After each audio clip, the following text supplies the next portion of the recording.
Is there food in my teeth? Terrible. I don't see So the comment. let's make sure. Audio check.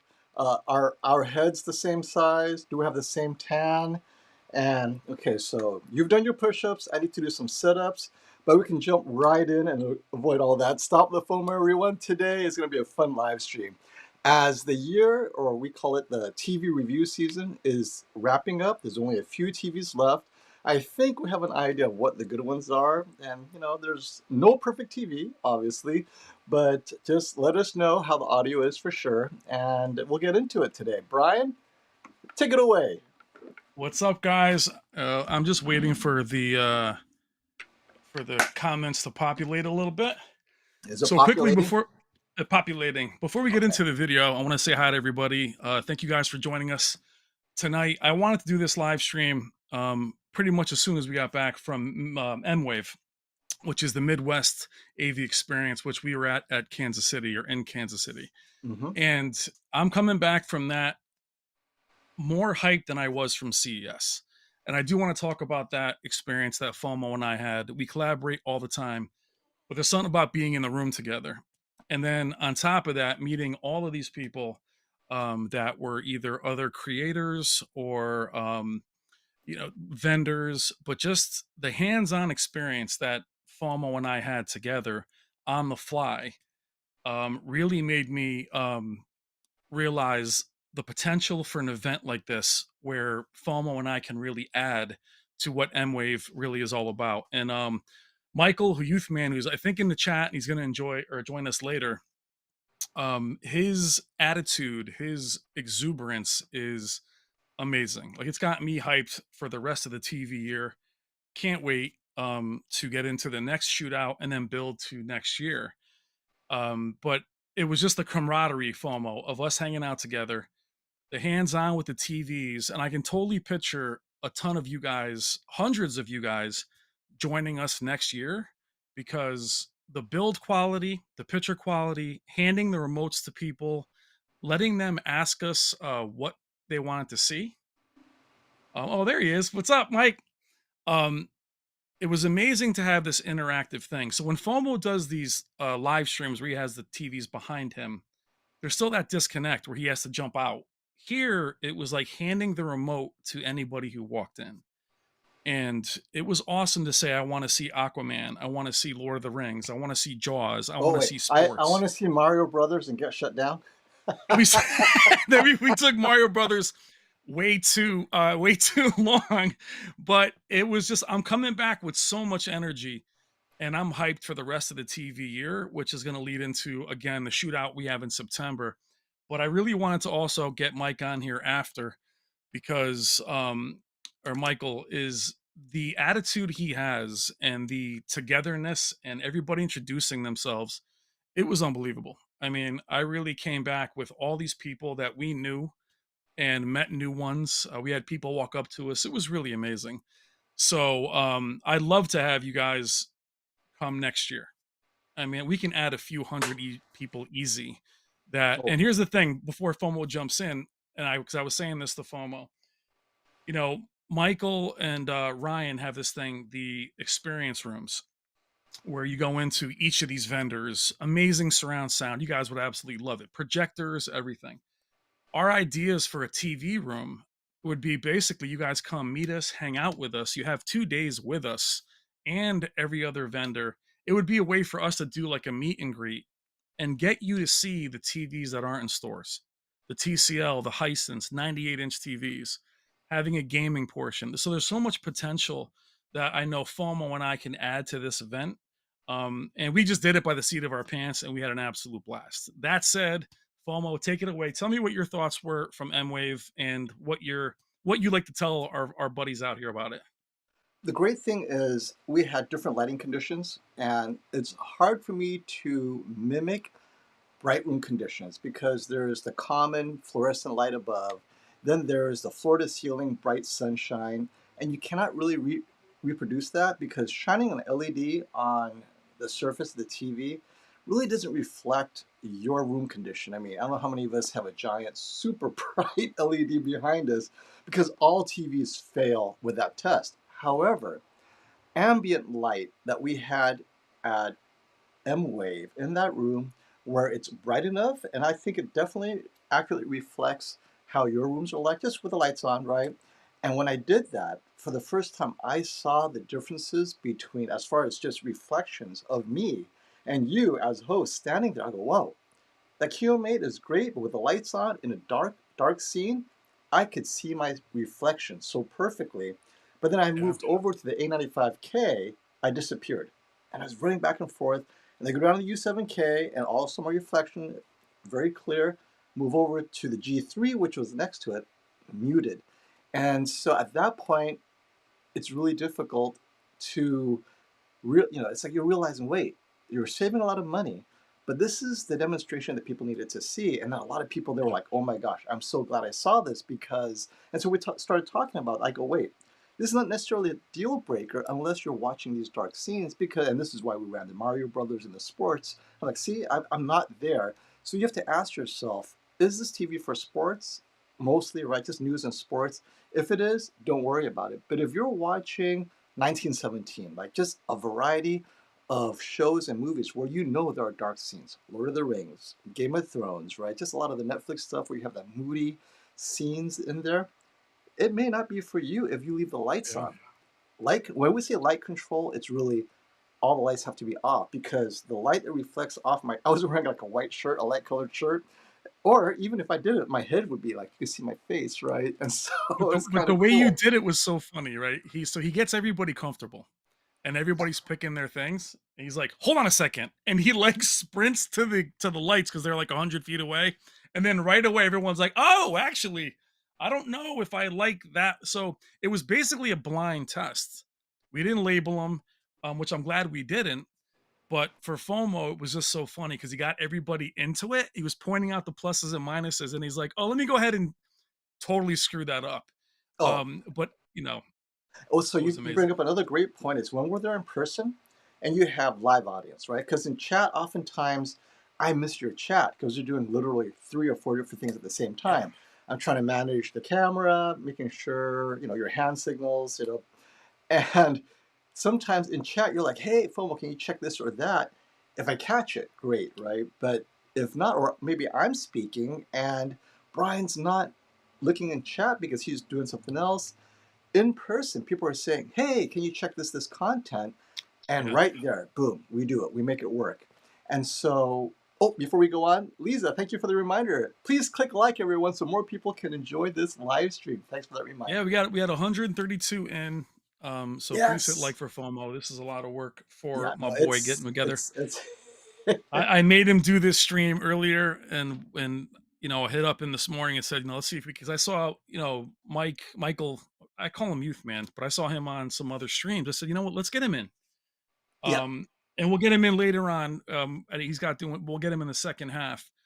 But technical the thing what I loved about it was the TVs were calibrated. Oh, stop right there. The Uh, calibration was a total surprise, by the way. Thank you for Michael Youthman and Ryan for setting this up. Most I didn't definitely. know that Jason was going to be there. Jason Dustle, right? He is the ISF Top, trainer for many top of the of our tops. Yeah. calibrators, and he represents one of the products there, AV Pro. I just assumed they're going to send us the gear to connect everything, and then suddenly I see a guy in the back connecting stuff, and Jason. I'm like, "Dude, it's Jason." He's like, "I'm almost done. Let me calibrate this." I go, "Dude, you didn't have to come." And And I'm what's like, funny, "Okay, I couldn't even get in the room, right? Because Jason was locked because I went back to see the venue. And what I love about Jason is he got the headphones on and all you see is the darkness and then all of the equipment. But it ends up working out in a sense where we end up with calibrated panels, but at the same time, the flexibility to then say, because one of our TVs, which was the Samsung QN90A, it was 98 inches, really didn't look its best in that calibrated mode. So it was so nice to be able to say, well, hold on a second. Let me show you where it would do amazing. And we switched yeah, it into standard. And right away, people recognize that's what a Samsung looks like. So we could have toed the line between very accurate and fun and the way you mm-hmm. watch your TVs. So my thought is, we get people in that can spend a couple days with us. watching us do these little seminars and literally have somebody say, hey, can you turn this one into that? Can you put this one in movie mode?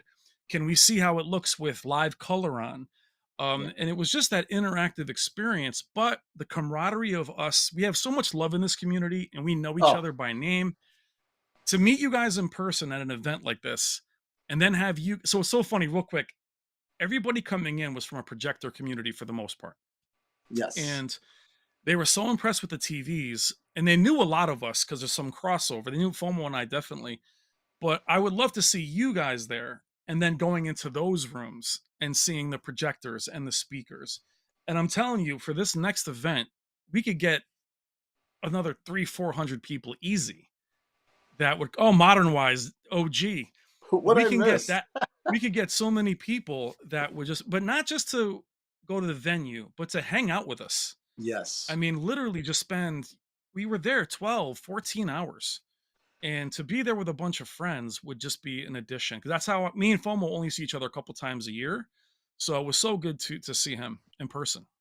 I want to hit Brandon's comment because Sure. actually we could have done it this year. So Brandon Becker is saying, hey, next year you should pick one display with calibration and without so people can see the difference of professional calibration.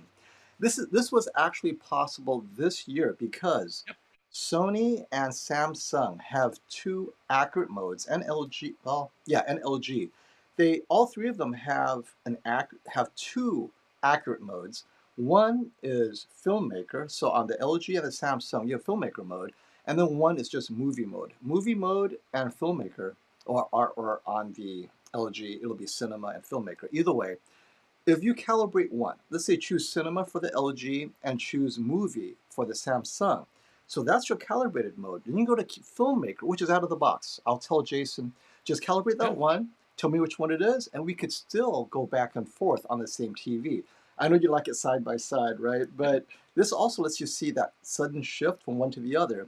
And unfortunately, like the QM8 only has one movie mode, so you can do it with that. Of course. And same with the Hisense. It's still, well, arguably Well, could. It we, had the filmmaker and HDR theater, but at least you have two potentially most accurate modes to toggle with so you guys can see. And to the point about calibration, this is something that I want to emphasize really strongly. Although it's calibrated, above 1,000 nits, or as you get closer to 1,000 nits content, we don't know what accuracy is because a lot of people commented, and this includes Jason and myself. Wow, that G3 looks so rich, so saturated. yeah. But you have to take a step back. Is it accurate? I know it's calibrated, but so is the Sony. How can all the TVs be calibrated, but one looks a bit more saturated or Yeah. higher color volume? Does that mean something is undersaturated or something is oversaturated? And this is where you have the shootout, where there's a reference TV up to 1,000 nits, then we could say, okay, this is what the reference TV shows. This is what Hollywood used to calibrate and grade that movie. Now we can match it apples to apples to see which TV is truly accurate, oversaturated, or undersaturated. But it was fun to see, and many people are like, well, then I get the G3 anyway, and that's the point. Yeah. You may not want, and this is what you say all the time, Brian, you may not want it accurate. You might enjoy that slight oversaturation. Yeah. Again, I don't S- know if the G3 is over or under, we'll compare. Yeah. But look what you did with the Samsung. So tell me, what was that fun mode? Because people are like, wait, I, I, s- I crossed off the Samsung until Brian did something, and suddenly it's back on my So list. yeah, so we're making it harder than it has to be. This is all we have to do is pick the TV that, and we can actually do this on a poll because next year, and this is my fault, before MWAVE, I should have been up here hyping it and getting you guys involved. But as he's saying, MWAVE is super interactive. So what FOMO and I can do next year, and we'll do this, is we're going to give you our competitors, and you choose which one you want to see calibrated. And what we're going to do is Jason's only going to calibrate one input. So what we're going to do is bring a separate Blu-ray player, and we'll take the same content and we'll calibrate the simply add two Blu-ray players where the second Blu-ray player can play the same content and one will be calibrated and not calibrated. So all we'll have to do is find the same scene, go from input to input, and you'll have it. Movie to movie, filmmaker to filmmaker, because we're only doing one input at a time. So we actually don't need to go from filmmaker to cinema. We can just take the same TV. We'll have you guys vote on it, and we'll do that for it. That way, we'll have, and actually, we can do it with all the TVs. We'll bring a smaller, maybe a Panasonic UB820, and we'll move them around, and we can do that with every TV as long as we have the source the same. All we have to do is go from HDMI to HDMI. So Yep. but I mean, my point is, look at on the fly what we're coming up with just sitting here, and it was the other. But I got to tell you guys, the other experience rooms, we didn't get to see a lot of them because we were doing our thing. Because unlike the other influencers, we weren't there to film the event. We were there to put on our portion, which was amazing. We were Oh, there Brian, not to. can Yep. you continue talking? I wanted to show them something that I brought to MWAVE, that this might be Yeah. an inducement for them to come next year. So I'll be right back. Yeah. So, so FOMO and I weren't really there as creators. We were there to FOMO was there last year as part of the projector portion. And of course he killed it. That's just his talent. FOMO just goes live without a net. You want to talk about a guy with just ridiculous energy, positive energy. FOMO is extremely fit and he just live without a net. He just does it. And he's like, oh, that worked out pretty well. And I'm like, so did you plan that? He's like, no, I didn't plan it at all. But the interactive part of it. Oh, dude, my man brought merch. We actually signed that for another Yeah, I was creator giving named this Ike. away to people who showed up, people who actually knew who I was. They're like, Yeah, hey, and we you signed a know. pair of them.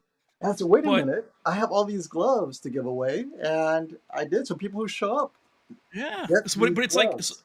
when we think about what this could be for us, our community, and what we could add. It's not a meet and greet where you hang out with us and then you move someplace else. You chill with us. And for you guys, and what's so funny is I did a comparison yesterday, and everybody went nuts because the A95K looked too warm on camera. Tomorrow's comparison will look this way or that way, and all I hear is this or that. The fact is, when 300, we had at least 300 people go in and out of those rooms in 2 days or 3 days because people kept coming back. There was no YouTube. They saw what they saw. And the group at the AV experience, the M-Wave experience, they're used to buying speakers that are very expensive. A lot of them picked the QM8 or the Hisense. The lights came on and then they saw the build quality. So, um, oh damn. So maybe we won't have it next year. All right, so maybe cancel. Goodbye. Have a good night. Thanks for coming. Everyone to Brian's house. Come to my house. But I mean, I'm telling you, we could triple our group alone, the communities that FOMO and I share, you guys. And by the way, I gotta say this: my name is Brian. I have a channel called Tech Therapy. Oh, So wait, many people, let me type it in there. so Let me many put in the people are link. like, People don't even know who "Yo, I you didn't know are. you had a channel," because I never say on the actual streams that I actually have my own channel. But it was just amazing to be with so many people. But back to what we were saying about calibration, having Jason there was an absolute gift. He could speak with specificity on why things were doing what they were doing. And then the QN90A is TV's only a year old, but in theory it's 3 years old. The model's only a year old because it's the 98-inch and calibrated. And I watched Jason put them all together, and it was smoky. It was hazy. And what's interesting is the TCL QM8. This is what shows you that they caught up. The QM8 was still very clear in its calibrated mode. The minute I switched to, say, a standard preset, and what I mean about standard is not vivid. Go to standard, warm it up, take off dynamic contrast, and everybody loved the Samsung again. So it's all about playing to their strengths. And when FOMO hit the lights, everybody went back to the Samsung. So it's not about what's right. It's never about what's right. Hey, It's about what you prefer. so you actually interacted with the audience, the people that actually showed up because they saw it in That's all I person did. That's more all. I mean, than I me. literally, Can you yeah. give me your impression? What was the crowd favorite? Like the top two? So the first thing I'll tell you, I gotta share this with you guys because it's Oh, wait, hysterical. but let me let everyone know. So we had those who just joined us, the TCL. So these are the 65-inch TVs: TCL QM8, Hisense U7K, Sony A95K, last year's QD OLED King of the TVs, and the LG G3 this year with MLA. And then we had a 83-inch LG G2 for comparison. Just gave it a size. and the 98-inch Samsung QM8 for a more size context. All right. Yep. What was the crowd pleaser what was your takeaway as far as the crowd, their impression of the TVs? So the crowd, and I love this because we were all right. This is why I wanted to do this whole stream, because I want you guys to envision what it's like to be there. So we actually had a massive room, massive. We could have, and I have all kinds of ideas. FOMO and I have all these ideas what we would love to do next year. Um, we had so much room that you could see them in frame. We could anyway, but when people walked in, even though there was a sign for us saying what we were doing, they were kind of like milling in, like the hell's over here? Because Right, right. compared to the 200-inch projector screens, we looked very out of place. But once they walked in, FOMO was getting the camera set up. I felt like I was working at Jurassic Park or a zoo. I was like, hey, come on in. Today we have, so we started just firing it up. Him and I had no plan. You guys can't even understand the amount of gear that FOMO brings. Ridiculous, right? So I'm there dressed how I'm dressed, Hmm. talking to people, and probably this. So I'm just breaking down what they are. And some people sat down, some walked away, some came back, all very friendly. Everybody we met came back 2 and 3 times, which is amazing. We were in between Martin and Logan's and was it JTR? What was the big? Okay, so we had the JTR room on one side and the Yep, Perlisten. They're both home per theater. listen. And if you So if guys you know, JTR had like four of their dual 18-inch subs blasting hot on one side, and the other side, Perlisten's trying to make an impression. This is a yeah. $80,000 home theater system. This is why you want to buy it. And Brian's like, I feel low frequency sickness. It's like, So yeah, so if any of you love home theater, you get a complaint from your friends, your roommate, dude, bass sounds terrible outside the room. I completely felt like I was standing there. I'm like, I totally know how my wife feels being outside. So we were trying to talk and we were in between these two rooms.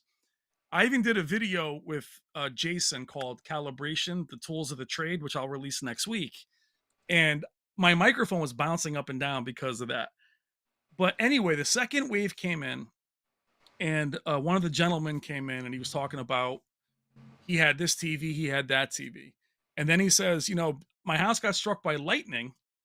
And he said, all my equipment got fried. And he said, so I didn't really go back to you guys. So I didn't really hear what he said. And I'm like, okay, well, I was like, what do you mean? He's like, yeah, your TVs, your Blu-ray players, everything failed. So I'm not going to go with you again. I go with me where? And he said, Best Buy, of course. And I looked at him, I was like, you think I work at Best Buy? So I and had that, blue shoes on. I had a blue shirt wait. on. So that was the tragedy. You didn't think so he shows up in a navy blue shirt, and everyone's like, you're doing I a good wasn't job even for wearing this Best shirt. Buy, right? You should have worn that shirt. And people left thinking that he was a Best Buy sales guy, and he's like, no. I felt it was so cool is he was like breaking it to me gently, like, hey, buddy, I'm not coming back to you. But we had so many of those incredible fun moments. And it just kind of and just to touch on something deeper, these last few years of a lot of our interactive with community has been the way we are right now. Me and FOMO here, you guys in the chat. And I'll talk about this with Michael when he comes in. He during his speeches before things started, he kind of set it off as ask people's names, don't be shy. And that permeated every person that went to that event Well, where it so took wait, away. actually, can I Right, pause there because sure. Youthman Michael did something that I've never seen during his introductory keynote, and this is something that I Genius. thought was just incredible. He goes up to everyone and he goes, "Okay, you have a tag. Turn the tag over so people can see your name, so that there's not this awkwardness of, hey, how's it going?" And you're like, what was your name again? I remember you last year."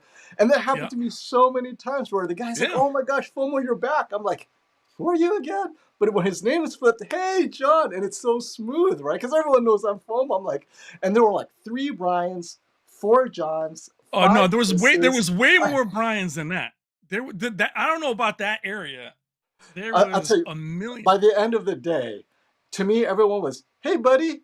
hey bud, hey dude. Everyone was either a buddy or a dude. No first names because their tag kept on flipping over. I was like, So and we had so you guys will love this. What was the guy's name? The nuclear physicist. John? Was it John? Wasn't John. He's one of FOMO's guys, right? And he goes to other influencers and he says, you know, Brian, I love your stuff. I've been watching you for years. I'm like, awesome. He goes, I don't subscribe though. I said, why?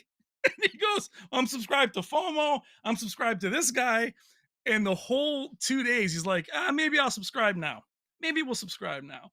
So, and there's Will. Will's one of the guys that we met. And considering that they were so high, I know I'm talking a lot, but my energy is hype. The hospitality that it's overwhelming. You know, they made us feel so welcome. And I'm telling you, for these guys that have, and I say this oh, because AV, Brian, go ahead. hospitality, just quickie. Poor Youthman. My flight arrives at midnight and my Lyft driver is not coming, right? It's late. By the time I roll in, he had to stay up until 2 a.m. to let me through the door. Lyft driver got lost. I mean, it was just, he didn't have, and then he had to wake up again 6 in the morning, 4 hours later. And he was like, nope, just come on in a phone. I'll wait up for you. So that's the kind of Yeah. hospitality. I mean, we're like 2:30. So, and what's funny, and I actually apologize to Michael, and I'll share this because it was I got in and went to the Ryan's house who owns what's the name of it? Ascend AV, That's done. who Yeah, supplied all of the equipment. Ryan Sharpentier. Yeah, Sharpentier. and you'll see Ryan on Michael's channel. But I got in late, went to Ryan's house, and which is I got told I was in Kansas City, then I was in Kansas, and I was able to talk to Youthman for about an hour and a half. And I've only known him, and I get to know how you guys feel because Youthman's somebody. Um, I'll keep calling him Youthman; it's easier in the AV community, especially the speaker community. No arrogance, no, I know more than you. So I was always attracted to his content. And I was a little starstruck to meet him in person. It was cool to see him, and we just chatted. And he was giving me advice, and we were talking. Then the very next day, FOMO and I did like 12 hours, no food, which is our fault because we could have ordered. And Michael ran by, and he was like, "How you doing, Brian?" And I kind of was like, "Didn't he?" I kind of almost gave him a complaining thing because I was grinding so hard. And you realize this guy's got kids. This guy's got a family. He's running the entire event, but it helped shake me from looking at things from work to pleasure to realizing why we're all here. And for us, YouTube is a passion and you can't turn it into a job. And here's a guy that I don't know that well that in 5 seconds reminded me of that. So I apologized to him the next day. He did not know what I was talking about. So, which was so cool. But it's somebody who's grinding and running around that still has time to make you feel like somebody. And at the end of the event, we broke down all the TVs, we reboxed them. All you saw were people that were friends and part of that taking crates apart, speakers. And one more quick thing is that even though audio visual is always a measuring who's better than this, you guys see that on YouTube. What influencer is this or that? These guys didn't care what speakers you had at home. They didn't care if you had a sound bar. They Oh didn't care yeah, if you had one right. sub. So it was amazing to see that there wasn't that judgment that has permeated YouTube for so many years. And that's where I was attracted to his energy because he came from the old school YouTube, so did I. And this guy is incredible. I mean, just literally he made me get a second or third wind this year. And I've been all over FOMO since we left about what we're doing next, about planning for next year. I already have another vendor who's part of TVs next year. I already made a contact that's going to get us TVs for next year to take the load off. So I'm on fire and I'm ready to finish up this year. But that's Youthman's energy, and then my partner FOMO. I mean, I'll say this to you in front of you guys: you're not going to find a more authentic, kind, hardworking person than my boy right here, FOMO. I mean, he's encouraged me the entire time, and what you see, our friendship is real. So when we're together, it's just better. And he's always encouraging me. He's always keeping my energy up. So we are a real team. But to see you guys in person, witness us in person, would be amazing. to meet you guys and actually hang out with you guys, not just for a few minutes, but for days would be incredible. So I'm done talking. Go ahead. You got it. Okay, so I will also want to remind you all, you guys probably don't realize a lot of the people there literally went there to buy the TV that was on display. But before they bought it, they wanted Brian to show them the differences, all the strengths and weaknesses, and then they would go up to Ryan and say, hey, Ryan, I want to buy this TV for a huge discount, right? And so it was kind of cool because the TVs that were available for sale after the show, they got to, first of all, it was calibrated by Jason, no less, and then they got to see the strengths and weaknesses. And he sat there going over, so the QM98 was sold, 98-inch, to Texas, and our man in Maryland picked up the 83-inch G2, and they were there just beating up the TVs with Brian. Brian, what about this one? I watch all our sports. Can I see this and that? They Yeah. got a hand-selected tour of their TV, the strengths and weaknesses, and the 83-inch had DSE issues like all OLED TVs of that size, but we Yeah. showed him, okay, you see this? Now you see the G3 and the QD OLED. It's slightly worse, but let's look at real content. No, can you see it? If you can, you could pass on it. And at the end, he's like, you know what? This is still amazing. Better than whatever LCD TVs he had. So he still ended up getting it. So it's very cool. Next year, some of these TVs will, again, go on a huge discount on sale. But if you go there and you can actually let us play with it for you, you'll Yeah. get to take it home after, like a test drive, that actual TV. So I think it was very cool. Well, and like you said, the DSC, it was really cool. And I wish I could show you guys that it was, we were able, I think John bought it. This guy, John, bought it. Yes. And what's so funny is once John, once John made up his mind that he was going to buy it, I went in an hour early to film my portion, for the video you saw yesterday and a video you saw today. He was over my shoulder, like, all right, what do you think? Like, he was waiting any moment to be like, I don't want it. And that's what so many of us wish we could do before the Yes. TV comes home, And right? and So, I also wanted to mention before I forget. So this is so interesting. So when you guys saw Leo, my love you, baby. stream, the calibration stream, right? And what happened was during the calibration, at the end, Sammy did the QM8, and it was clear that the QM8, even after calibration, it overtracked the EOTF curve, meaning that it's brighter than accurate. But at the shootout, it wasn't, right? So this is Yeah, definitely a panel lottery. Not all QM8s overtrack EOTF. What happened was Jason did it. He goes, man, unlike your stream, this thing is tracking perfectly. And the yeah, white point is, I mean, it didn't have the red shift. So what you guys saw, the reason it looked so good was panel lottery, right? We won. So whoever would yeah. have picked that one up, they would have won the panel lottery. Unlike, well, for me, my QM8 died. I have the new one around the corner, so I'm going to put it up again and we'll check it out. And hopefully this one will be okay, but it won't be calibrated, so it'll be out of the box. And it'll be so, well, actually, you know what? This is a good time before we get into more TVs. I think this is a good time to bring on Youthman. Youthman, are you still there? You want to come on and tell us about all the other rooms? Because we are so focused on the TVs, large and small, and even some of the projectors. But there were some amazing rooms that anyone who's into home theater and wants a new subwoofer, wants something beyond, even one step above the soundbar, right? We had we had comparisons with Odyssey, Dirac, and Anthem, and just so many cool room corrections. And oh wait, oh look who's Oh, there here! he is. What, got the red shirt on too, bro? Nice. What's up, What's Michael? happening, man? So You I, got I was you just guys are saying too how. kind tonight. Okay, I'm gonna let you take it from here, Youth Man, Michael. What makes MWAVE unique? And we talk about experiences, but Yeah. and I'm gonna set the stage for everyone to understand. If you guys have been to audio shows, right? Just any show, normally they're sponsored by the actual brands, whoever it is, right? And the brands do not like to be compared. And we say this all the time. Like, look, we don't want a winner, we don't want a loser, but Right. MWAVE is able to do what they do. Comparisons. Now they don't quote unquote have a winner or a loser, but I Sure. guarantee you get side by side, head to head comparisons that you leave knowing, okay, for this money, I'm going to buy this. You cannot do that at any other show. So, Youthman, can you give us some of those experience rooms? Which I was there. I mean, Brian wanted to shut us down early to check it out. So go ahead, Michael. Yeah, so MWAVE is really just kind of the heartbeat behind it.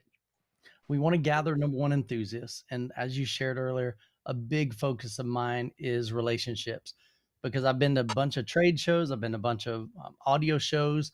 And a lot of times you go to these events, you go room to room to room to room. Most of the time they're 2 channel.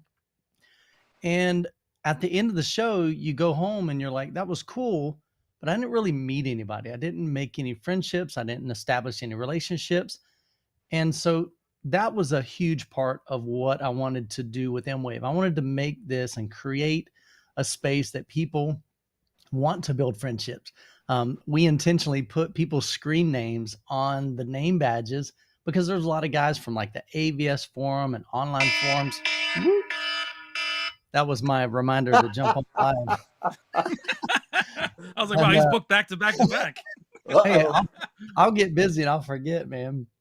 But yeah, so relationships are huge. I wanted to make sure that that is a core fundamental value of MWAVE. The other thing, like you mentioned, FOMO, is experiences. So this year we had TV experience room. We had, comparisons side by side. We had a room correction.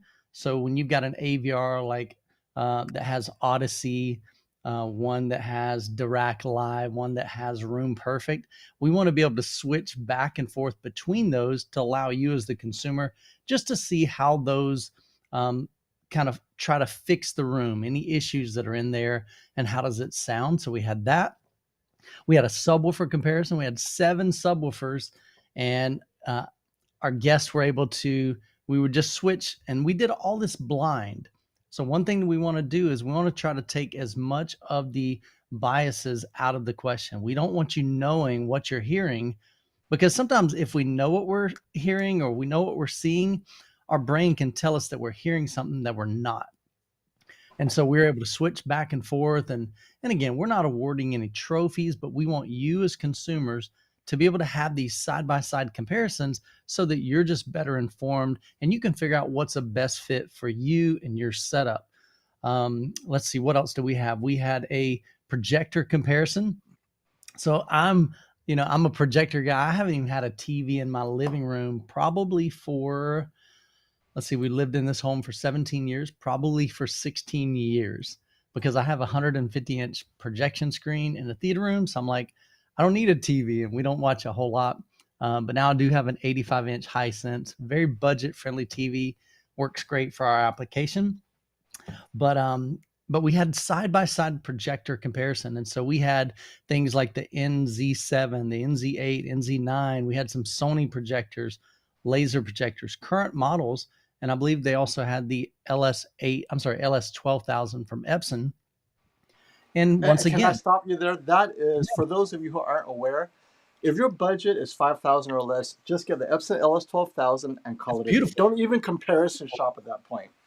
Well, and then one thing for you guys before Michael starts back up is if you're not familiar with his channel, please check out his channel. But before MWAVE, Michael started a series called it was like home theater tours, Yeah. and I Been doing think that that's for 5 part. years. Yeah, and that's kind of what MWAVE became, and even for the MVPs or the VIPs, I should say, Yeah, Michael drove a group of these folks around sure. to miles and miles away to see. So think about how interactive that is. Yeah. Not only are you seeing the professionals, but you're seeing what the enthusiast can. Can you speak a little bit about that from the channel, Michael? Yeah, sure. So we have 3 different tiers. So we have general admission, but then we also have VIP, VIP Gold, and VIP Platinum. Our VIP Gold, there were 10 of them, and we had 5 VIP Platinum. And so what we do with them is we give them an opportunity. One of their perks for that tier is to be able to visit local home theaters that are just absolutely incredible in the Kansas City area. And so, like you said, some of them were about an hour away. That's about as far as we had to drive. But I would take a group of them. I had the VIP Platinum plus a couple other content creators. Like Chris Majestic came in, I think he came in a day early, and he's like, "Hey, man, I'm in town." I'm like, I'm about to do some tours tomorrow. I'm like, I didn't want to just Jump sit on. around. I'm like, just come on, brother. So he came and hung out with us, and that was super, super cool. And it worked out because we had less people in that group. The other group had 10, and that's really a lot for maybe a home theater that only has 6 theater seats. So some people are standing up, and you got to do a lot of rotation, but they get a chance to experience things like different projectors, different size screens, different speaker configurations. Oh, Some guys actually, have, Michael, in the different speaker, you had a speaker comparison. We're not going to call it a shootout, sure, yep, where you had a Lazy Susan, which I thought was amazing, right? All And these yeah, different that actually speakers. created buildup, by the way. The Lazy They Susan. built this yeah, Lazy Susan, right? Have everyone sitting around yeah, running some songs, and you make sure everyone rotated their seats. But what I yeah. thought was amazing was by the end, everyone voted. It was a blind, right? They had a acoustically clear or acoustically Acoustically transparent, but you transparent. couldn't see the speakers. Mhm. What was the top two so that people have an idea of why this was so powerful? So honestly, kind of like what Brian said, there were quite a few things that I did not get a chance to attend because I'm trying to run the show. I did get a chance Yep. to visit a couple, but the speaker comparison I didn't get a chance to be a part of. I Okay. wasn't a part of the room correction. I was a part of the subwoofer comparison. That was really, really cool. And then the projector comparison I didn't see this year, but I saw it last year, or at least most of it. Yep. So Well, the yes, speaker one, I think what you guys would totally appreciate, because the value part of it was, for we talk about picture quality, sound quality. The Lazy Susan was behind a curtain, yeah, and Ryan's yelling out number one. And we played a song, and you would hear like it rant, rant, rant as you get to the next one. But to have the highest end and then another brand you would like, think about that. You're thinking to yourself, oh my God, I can actually get into this hobby with these. And you could absolutely. go from a Martin Logan's or Perliston and we went to SVS. SVS, the That's SVS And Ultra yeah. won, yeah, or was the crowd well, favorite. second came in. Yeah, Was it came in. really the number one? Martin That's Logan came in second. Yeah, I knew it was up there. I love the Martin Logans. They sound I do sweet. too. But it was cool. And It was so cool.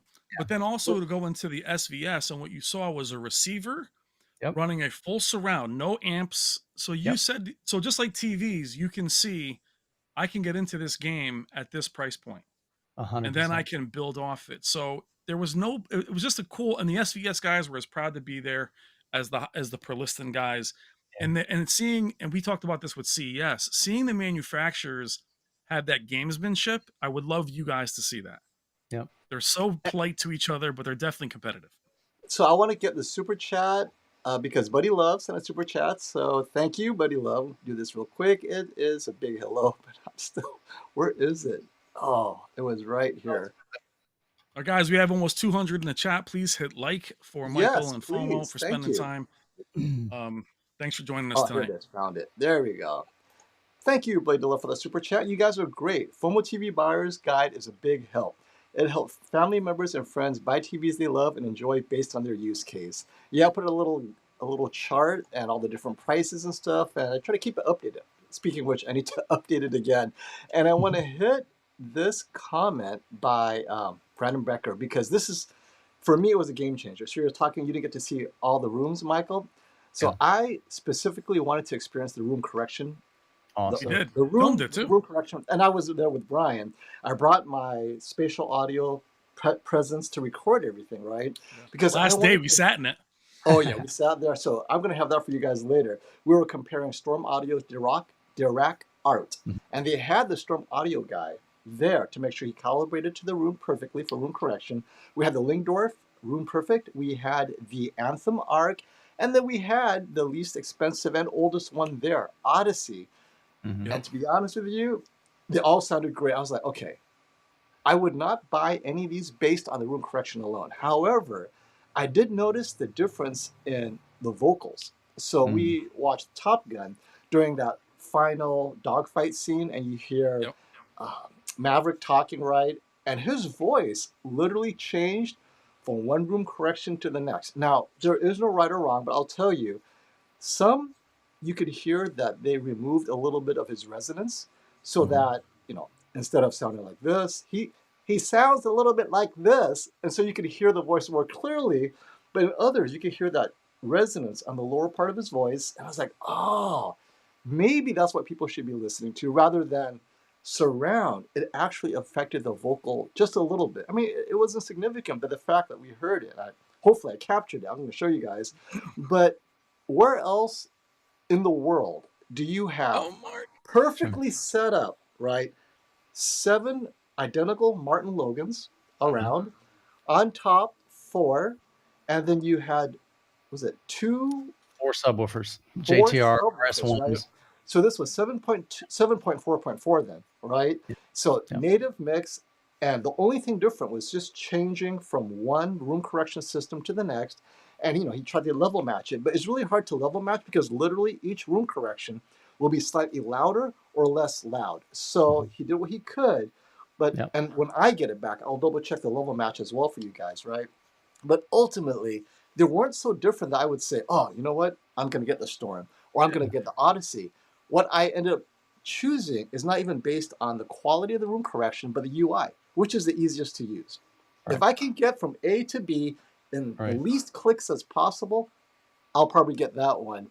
So that was the impression. But Brian, this is the first time you've been, because I was at last year's room correction, so many improvements this year. Oh my God. I have to tell you guys, Bob, who hosted that room. Bob is absolutely. Oh my God. He bought professional, what are those things called, Michael? It's like the framework around it, right? Yeah, it was like scaffolding, like concert. Right. Like we bought that built for these professional pro audio scaffolding so that he could have the heights perfect. The trusses, right? The room was about 20 feet high, let's say, close to 20 feet.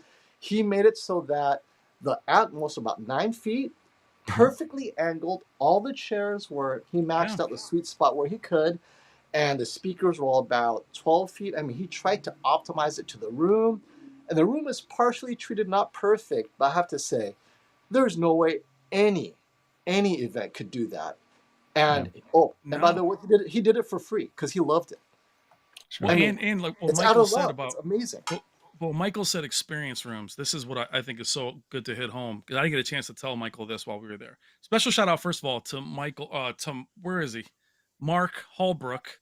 Yeah, Mark who is our nuclear physicist who wasn't subscribed to me, who busted my balls the whole time. Right. And he helped me, dude, the whole time you were taking the TVs apart, he was helping me, right? And he's awesome. He's like, if I get this standoff, I'll subscribe to you. So we kept going back and forth. So shout out to Mark. It's not just that. It's like Brian would get something wrong. He's like, you know what? I'm going to have to unsubscribe now. He's like, he goes, I'm going to subscribe to you twice. I'm like, don't subscribe twice, because then you would unsubscribe. But Michael, so when we sat in that room correction, what I want to hit home for you guys is actually less technical.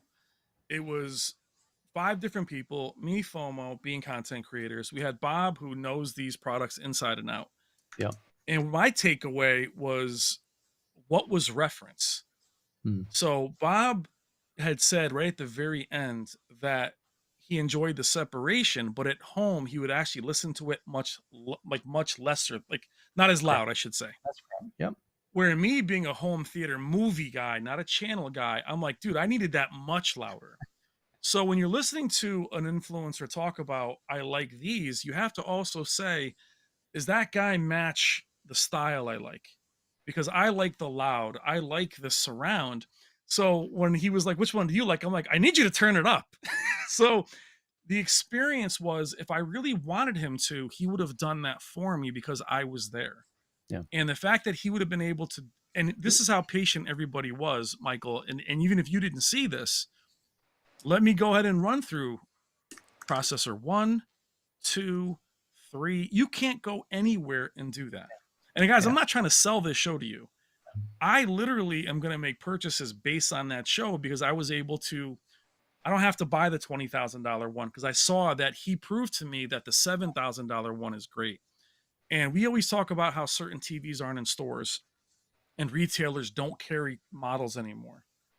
If you book this at the end of the year, you'll be able to take the top TVs, top whatever, and go see for yourself. To me, I would go just to watch that. And I think that's something amazing.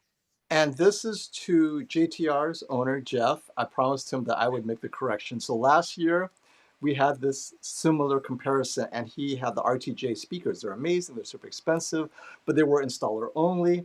And so he came by and said, "Hey, FOMO, how do you like, the subwoofers that he sold me, which were the dual 18-inch?" And I'm saying, "Oh, the subwoofers are great. But I have to tell you, last year's RTJ speakers did not impress me." And he was very offended, right? Because these are his baby. He He's like, what the hell? engineered Built them. those. What He's do you not just mean? the owner. He's like, So, "What's wrong with them?" FOMO, Right? FOMO walks up to the owner of the company. I didn't like those last year. Right. And these are his like flagship. They're huge. He's like, And really? he was very serious. It's like, "Well, so what was wrong with them?" I said, "Well, during pop songs where the female vocals go up, and specifically Ariana Grande, and I was showing him the track. I go, on this track, I tell you, once she breaks a certain pitch, it's unbearable. I mean, it is just way too hot."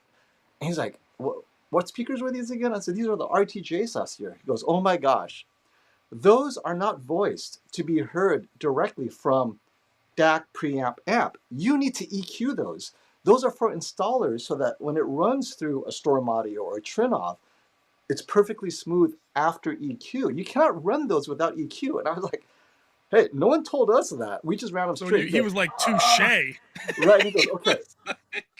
He has the JTRs here, which are voiced without EQ. JTRs are meant to be sold to the consumer. And he said, consumers are buying the JTRs. That's what they should compare with. So what he's going to do, right? He goes, "I'm going to run back, double check that track." So he took the track down. He tested it on the JTRs without any EQ. He wanted to make sure it was voiced correctly. He said, "If it sounds good, I'm going to call you back in, FOMO, and then we can redo this all again." I go, "Okay, fair enough." He runs in. 5 minutes later, he comes back. "All right, let's do it." So I go and I listen.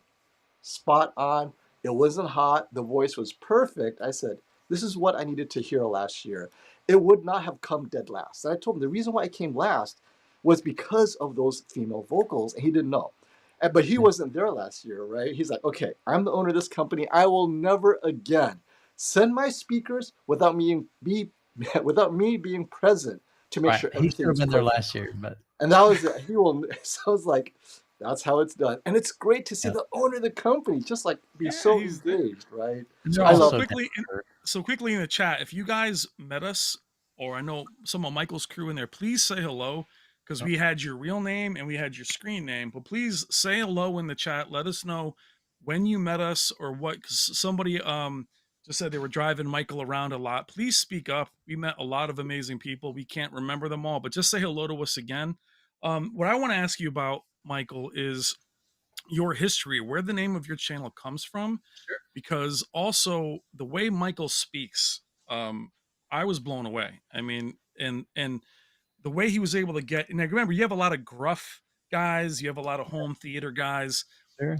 I was like the smallest guy there, by the way. Everybody's massive. They're all tall. Everybody They're all thinks he big. was like over 7 foot, man. It's nuts. Everybody's walking around. I was like a baby there. But give me a little bit of your background and Sure. why you're able to bring that now, because it really was something that got everybody together. Yeah, so it's interesting. So I spent 23 years as a student pastor, a youth pastor. So Yep. that's where the name Youthman comes from. And so I was getting older. I'm now 47 years old. I'm older And than you, by the way. yeah, so You are imagine, so not old, my friend. well, but just think about this. Imagine at your age now doing a lock-in with say 200, 300 teenagers. You're staying up from 10 p.m. to 7 a.m. at a what we call a trampoline center or yeah, I guess that's what we used to call it. Basically, it's just a big warehouse with tons of trampolines and they just flip and bounce and they flip into like foam pits. And so you're doing tag and all this stuff. I'm like, man, I'm getting too old for this stuff. So I began to just think and pray about like what direction should I go and what does this even mean? I always thought I was be a youth pastor for life. And I was already building my YouTube channel and just really felt the desire to be an entrepreneur, to continue kind of growing this YouTube channel. And in January of 2020, I went full time with Youthman and began to do some traveling. I've had companies send me over to the Philippines, which was super cool.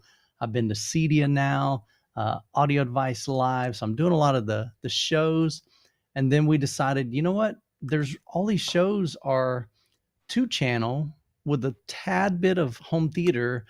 What would happen if we flipped that script? What if we did a home theater show with maybe some 2-channel. And so that's kind of where MWAVE was born, and just kind of the really short Cliff Notes version of my story as a student pastor and where Youthman came from. But Michael, Oh, I love how you go ahead. Go ahead. you had mentioned, like, where do I get this ability? Think about it.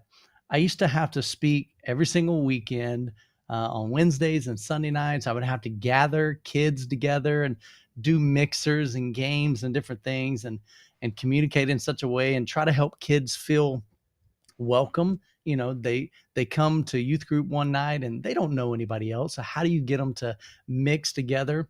And so I think all of that history and that 23 years of being a student pastor really plays a role now, because I kind of look at MWAVE as a summer camp for dudes and dudettes, man, guys that love home theater, ladies that love home theater. We had a lot of couples this year, which was really refreshing. So I think that's just again another part of my past, kind of preparing me for where I'm at right now. And what I love, Michael, too, is, FOMO and I are completely unscripted. And we're one of the few that are unscripted. And you blow us both away. I mean, seeing you get up there, but when you bring the way you're able to bring your former career, but not just the talent of talking, but the love that you had with that career with you. Yeah. And it made everybody in the room just feel, I mean, I can't explain it to you guys.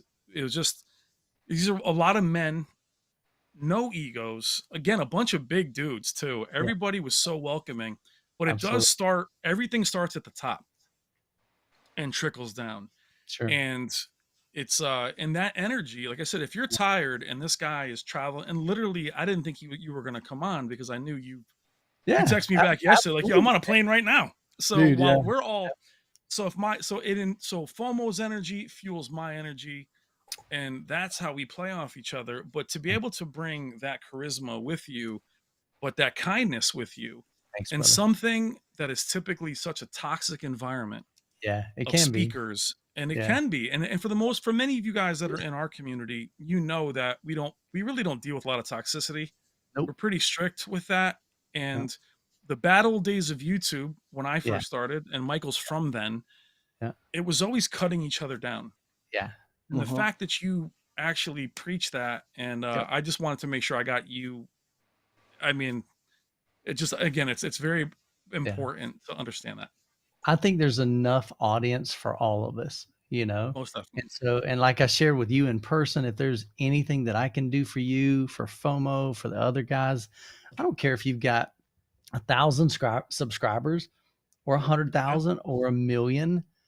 The way I look at it is that we're all doing this together. If your heart is for the community, then that's the kind of people I want to surround myself with, and you guys definitely exude that. So I appreciate that. Well, and coming, and I just want to touch on this quick, coming from what a lot of us have been through in the last 3 or 4 years. Yeah. The isolation, the self-isolation. Oh yeah. To then bump into, and we were at CES, FOMO and I, and we've been at these events. We've all been back out in the world. To bump into this event and have it be that way, and have it be double the size, I only feel it's right for us to spread that and try to grow it as much as we can, because I'm very proud of the community I have on my channel. FOMO and I share a community, and I think you guys would really benefit from just the community. Forget about the speakers, but it is like a toy store, playground, amusement park with some really expensive stuff. So I think you guys would love it. We got a bunch of volunteers lifting up a 400-pound, $100,000 pair of speakers. The Martin Logan Nihilist. Oh my gosh, those giant crates. So FOMO, what did we say though? When I was pushing the TVs out, you guys will definitely appreciate this. So we were, me and my nuclear physicist were putting the TVs away. FOMO was helping me. So I'm like pushing the TVs out. And what I bump into is men everywhere putting crates together. Yeah, absolutely. Speakers. So my TVs, even though my TVs are expensive, it looked like I was bringing out little boxes. So our little section looked like Costco. And they looked like they were putting together like a Whitesnake concert. It was it was insane. All right, go ahead. Continue. Are we done? Are we jump? I just want to make sure, Michael, do you have anything else to say? Because I know there was so much for you to add. Oh, Yeah, next yeah. year.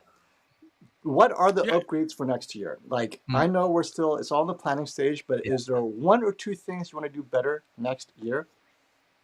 Oh goodness, man. One thing that we found out is that, our rooms are huge. I mean, they're 1,500 square feet. They're like 30 by 40, maybe 15 feet ceilings. That's a big, massive room to fill. Even in the TV room, I mean, unless we get you guys a bunch more TVs, it kind of looks small. You just got a little I section in understand. the Let's middle. do it. Let's do it. So let's fill that thing up wall to wall. One thing that I Absolutely. told Ryan that I would love to see is a really killer gaming system. Like a So real so killer. There you s- go. That We're and talking nice oh, theater system paired up with, I mean, maybe one of the big 98-inch TVs, 120 there refresh you go. I rate. was going to say, Michael, if you're preparing room sizes, Brian and Yeah, I were talking about a 98-inch that'd TV be awesome. shootout so next year. so Because we There you next talked. go. year, Yeah. more 98-inch TVs will be coming out, So all what we for under talked. 10,000. Yep. So this is so interesting because we haven't pre-gamed this, but we talked about FOMO and I talked about this afternoon. I've been bothering them since we got home. I thought about having a dedicated TV off to the side, very much how Samsung had it at CES, but a Yeah. monster. That TV would have a PC attached to it. Mm, Highest end 4090, it could be my PC, it doesn't matter, but you'd be nice. able to sit down and VRR, whatever you want to do, you'd have a couple hundred games to choose from. And that's how interactive we love to have it. Yeah. We'd also love to have one of those big TVs be there when you first show up. Then to Mhm. the left, you'd have 4 TVs that are mid range. Then you'd have your higher end, and then you'd Mm, have your big TVs. So we already got our brains going. And here Michael comes in right away talking about it. But the yeah. gaming portion of it, what I'd love to be able to show you is the different game modes Mhm. and have it to where you can actually sit down there and play whatever you want. And I'll bring my PC next year, but that's what Phone and I were talking about today. That would be incredible to do. Yep. 100%. Yeah, so a lot of different things. I mean, we're just brainstorming. So we've already started working now. We're trying to secure a venue, whether it's the same Kansas City Convention Center, Bartle Hall, or if we try to move it to maybe like a hotel to where, again, we're thinking if we were at a hotel, if they've got some big meeting spaces and enough experience spaces, then we could do it there. And that again creates camaraderie because now when we're done from the event, you just hang out in the lobby, you go out to Yeah. eat together, you hang out at the Yep. bar if you like to drink or whatever. Or Yeah. maybe you go back upstairs to somebody's hotel and you play cards or just hang out and Yeah. build relationships and community. Yep. Yep. Yeah. I mean, And but I mean, good. well, so I think now you're saying big TVs. I'm going to try to convince Hisense to bring the 110-inch 8K TV to the US tomorrow. I mean, it's out in China. Yeah, that'd be awesome. Maybe we can make that a showcase TV for MWAVE That'd be cool. because it's 100. I mean, now we're entering. I mean, isn't this project? I mean, small projector, but at 10,000, 12,000, that's still the range of the projector and screen. So it's going to be exciting. It's going to be really Yeah. exciting. And that was so cool seeing the projector guys talk about that these 100-inch TVs. And I even reached out to one of the guys from TCL yesterday, sent him the same video I sent you, Michael. Mhm. And he said, "Thank you so much. I appreciate it. Let me know what I can do for you for the next one."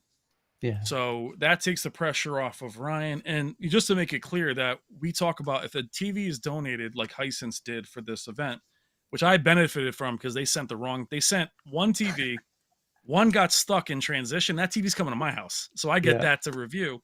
But because it's not a competition, it becomes a showcase, which is That's great. fine. Yeah. But we can, if we have that planning a year in advance, we can start getting these manufacturers on board and we Right. can do something that's never been done. And that Sure. would be in addition to Michael and Ryan doing things that have never been done. And for you guys to see these home theaters, I would just love to also just meet you guys. I'm selfish that way. So Yeah, I'd love to exactly. just hang out. Well, it's so cool because I mean, you guys in the chat, I mean, you're in our comments, you send us messages on Facebook, and so we know your screen name, and just to be able to connect with you personally and put a name to a face, that's incredible, man. I heard some really, really cool stories of people that came up to me and just said, "Hey, look, man, I was at a really, really stinking dark place in my life, made some really bad decisions, turned my life around, and I found your channel, and your channel helped me get through those dark times." I mean, to me, again, going back to community, this is more than just TVs, more than just home theaters, more than just speakers and all that. It's about building relationships, sharing that camaraderie, but having some fun playing with the toys that we like. Well, and that's why I do apologize to you guys in the chat why I'm talking so much, not about technical analysis, but again, try Oh, to wait, think of what is you that Ike? See, that's Ike, right? Yeah. Ike's in the house. Yeah, dude. Hey, Another Ike. big guy. He was like 6'9". He also He's got a glove. He got a signed So glove. like, so Ike came in, and again, it's like nothing but love. But that's Mhm. why I spent so much of this stream talking about the camaraderie, Yeah, because at the end of it, so many of our followers or community, we don't even call them followers, but our community, you absolutely. guys buy and stay. And for many of us, even myself, this is my social outlet. And I struggle and I get lonely and I get frustrated and Oh, yeah. things like that. So to be able to also meet other people that are like-minded, they're into the things, and think about it, guys. Some of the things that we're into can be isolating in themselves. Mhm. Gaming can be isolating. Home theater. You know what's so interesting too is meeting a lot of these guys. They would say, "Yeah, I have one seat and I have all this equipment." Think about Yeah. what that says. A lot of Yeah. them do sit Yeah. alone. So it's an opportunity for us to actually just be together. And it sounds cheesy, but it's a lifesaver for many people that are really struggling. And I just Yeah. wanted to be able to spend this stream talking as much about that as I could. So I even asked a lot of guys at the very beginning, I said, how many of you have never heard a home Yes. theater other than yourself? And about half of them. And then I asked the same question about how many of you have not experienced Dolby Atmos, about half. But a lot of times in my comments, people say, man, I don't know anybody else in my area that's into home theater. And so, like you Yeah. said, it is pretty isolated. And because we don't have this massive community, it's pretty niche. And so to bring everybody together to, share that camaraderie, to share that passion, and to make some new friendships, man, that's incredible. And I just feel blessed to be a part of it. And Michael, and we talk about anything that's high end or expensive. Yeah. When you make those purchases, it can be isolating. Yeah, sure. Because you can come off as I'm bragging. That's correct. But if you remember gaming as a kid, it was always about the guy next to you. Yeah. When you're single, it's about having your friends over. But as Yeah. a married man with kids, it can be isolating. A lot of times the home theater is alone. Sure. And that's why you guys are in the chat now. That's why I'm not talking about what prices things are. So much of our conversations are about being around each other. Right. So meeting Michael in person and seeing that you preach that but practice it, that made the event much more attractive to me than what costs what, because that information can be found online. Specs can be 100%. found online. Sure. But that real passion and, hey, I want to hang out with you. And I think your point about a hotel, I only went back to my room because the place is so big, All the right. convention center. But if I knew I could go to the bar or to the lounge and we could spend more time, we would have been up all night. Right. Yeah. It's it really was hard. Really, you don't want that. Okay. Man, I have to say, first of all, this is the first time we've had Michael on. Absolutely. Youthman. I appreciate it. And the funny thing is, I saw you, I think before I even started my channel, I go, who's this Youthman guy, right? And it's because your name is so unique. I'm like, you're like, sub, what's he talking about? I don't know. He's cool. got gray hair, and he's called Youthman. I don't, is it like an ironic name? And then as I got to know you, I'm like, oh, this guy is just so, your love of home theater is very similar to what Brian and I do with TVs, which is, it doesn't matter how expensive or whatever. Love the TV you have. That's correct. Just get out there and listen. Get an excuse. Make an excuse to watch your TV. Listen to your home theater. Otherwise, what's the point of having it, right? So, seeing people like you and Ryan and the rest of the crew at the Hi-Fi Summit or the Hi-Fi. What's your podcast called? The Hi-Fi AV Experience. Okay, AV Experience. Guys, check You were that way out. off, FOMO. I'm like, so yeah, you're like, off, what's that called? Rick What's it Springfield? called? It's all sounds the same to me. So it's awesome. And I don't want to keep you too much, Michael. I keep on I know you're tired, bro, but I had to get you on here. I'm good. I've got videos to edit, man. I know. I'm like you guys, man. I'm just a machine. I just keep going. You are a machine, but thank you so much for coming on. And amazing. for everyone with questions about MWAVE, how to make it better, or if you're interested, go and just keep your eye on our channels, and we're going to start putting out more info and leaks into next year's. But yeah, no, thanks, Michael, for coming on. Well, and guys, before Michael takes off, I mean, this event just left. It just ended. But if you're really into this, and Michael said this to me when I first met him, before I let him go, CEDIA, CES, all these things are things you hear of that you all feel you should go to. And I go to it because I'm in the industry and it's my business now to go. But what sets Michael apart in this whole event is that he puts it on. Yeah. Ryan puts it on. So it also gives the vendors and the manufacturers, they're not there really working. Where the other events, and Michael's been to, because he mentioned this in a lot of his talks, he's been to about 1,000 of them. And he said it earlier in the stream where he walks away saying, yeah, I saw the cool stuff, Sure. but I didn't get to do what FOMO did by talking to the owner of the company. So the information, for many of you may say, oh, I know these TVs. We all know that especially speakers, they don't come out every year. But the information you get from the guy or the girl or the representative, they're there in a different capacity because of what Michael and Ryan are doing. That experience, I would skip CES and skip those and just come hang out with us. Because if we were at CES, you'd see us for 5 minutes. Right. Yeah. I'm saying you can hang out with us for 48 hours. Yeah, and hours. after. Yeah. So, and I'm thankful to be part of it because I haven't even been invited back. You're officially invited in front of everybody. We'd love to have you guys back. Y'all killed it.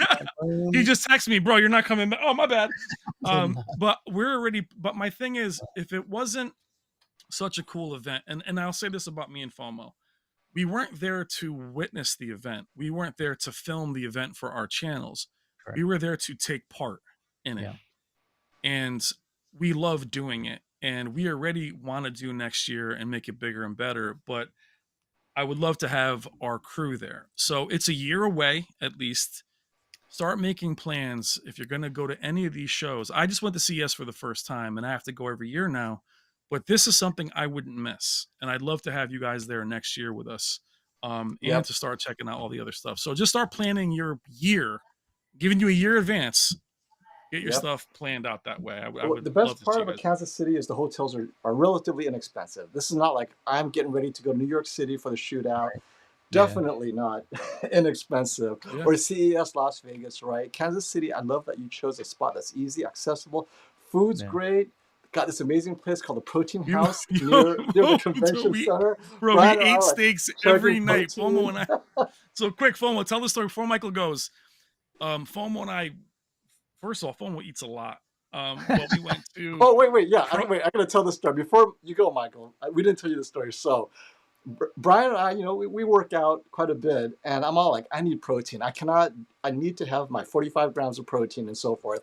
And then we found a steakhouse. Like, oh, finally, we could actually have a meal with protein. And we went to two of them.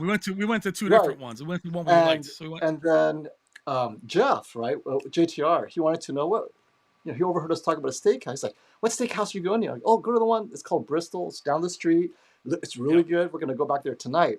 So Brian and I go there first, right? And so Brian orders like a 16-ounce bone-in prime rib. I order a giant ahi tuna steak. It was 18. 18 ounce, right? And I order this ahi tuna steak, and we're eating it. And I'm like, I need more protein. So I order an additional 8-ounce filet. And Brian's like, me too. Give me another 8-ounce filet, right? So we said to the waiter, right? The waiter, young guy. And I'll tell you, the service and the warmth of the people that were there. Yeah. Good folks. But when I went back the next day, they knew our names. They remembered us. And the waiter, I go, have you ever had anybody come in that gets steak with a side of steak? He's like, actually, you would be the first table to ever do that. And we saw that we had 8 guys behind us that were at the show. And we ended up getting our bill, and our bill was X amount of dollars. And then the guy comes over and he says, I'm so sorry. I need to take your bill back. I gave you the wrong one. And we're like, oh, yeah, no problem. He gives us back our bill, which was more expensive. Well, here's the funny thing. FOMO and I ate more than that table of 8. Oh, wait. It was their table. It's an identical, we ordered identical dishes. We had the same salad. We had the same ahi steak, the same 18-ounce prime rib, everything, even the prime rib, not the prime, the 8-ounce fillet. What's missing was the extra 8-ounce fillet and Brian's Yeah. dessert. That's the only difference. And there was like So 8 so people at that table. so each meal we had was an individual guy's meal. We just had it for 2 guys. So, It was but it was awesome. even that whole thing. What I'm trying to say to you guys is those moments, not the speakers, not the equipment, the stuff you cannot do ordering off Amazon or off of a website. I'll remember that moment forever. Yeah. And that's what I'm trying to bring home to you. That's why Michael's here today. Michael's, he's a friend immediately. And when you meet people like that, and you guys in the chat and the comments, if you're toxic, you're not in these comments. You guys know how we roll. Yeah. I would love to just hang out with you guys. And I mean, and these are real memories. These aren't fake memories. It's not about, it's so interesting that it was less about what to buy at the end. Yeah. No, and that's something that you can't create as back to what I was saying at any of these other shows. I was at CES. It was amazing, but you were being ushered in and out, and we had access, and we were still only a few minutes. Sure. So to be here, and we had guys lounging around in our room, can I see that? One guy, he was in here earlier, Jim, I think it was, he brought his own Blu-ray player. Well, he brought his own football Blu-ray. Nice. It was like, cool.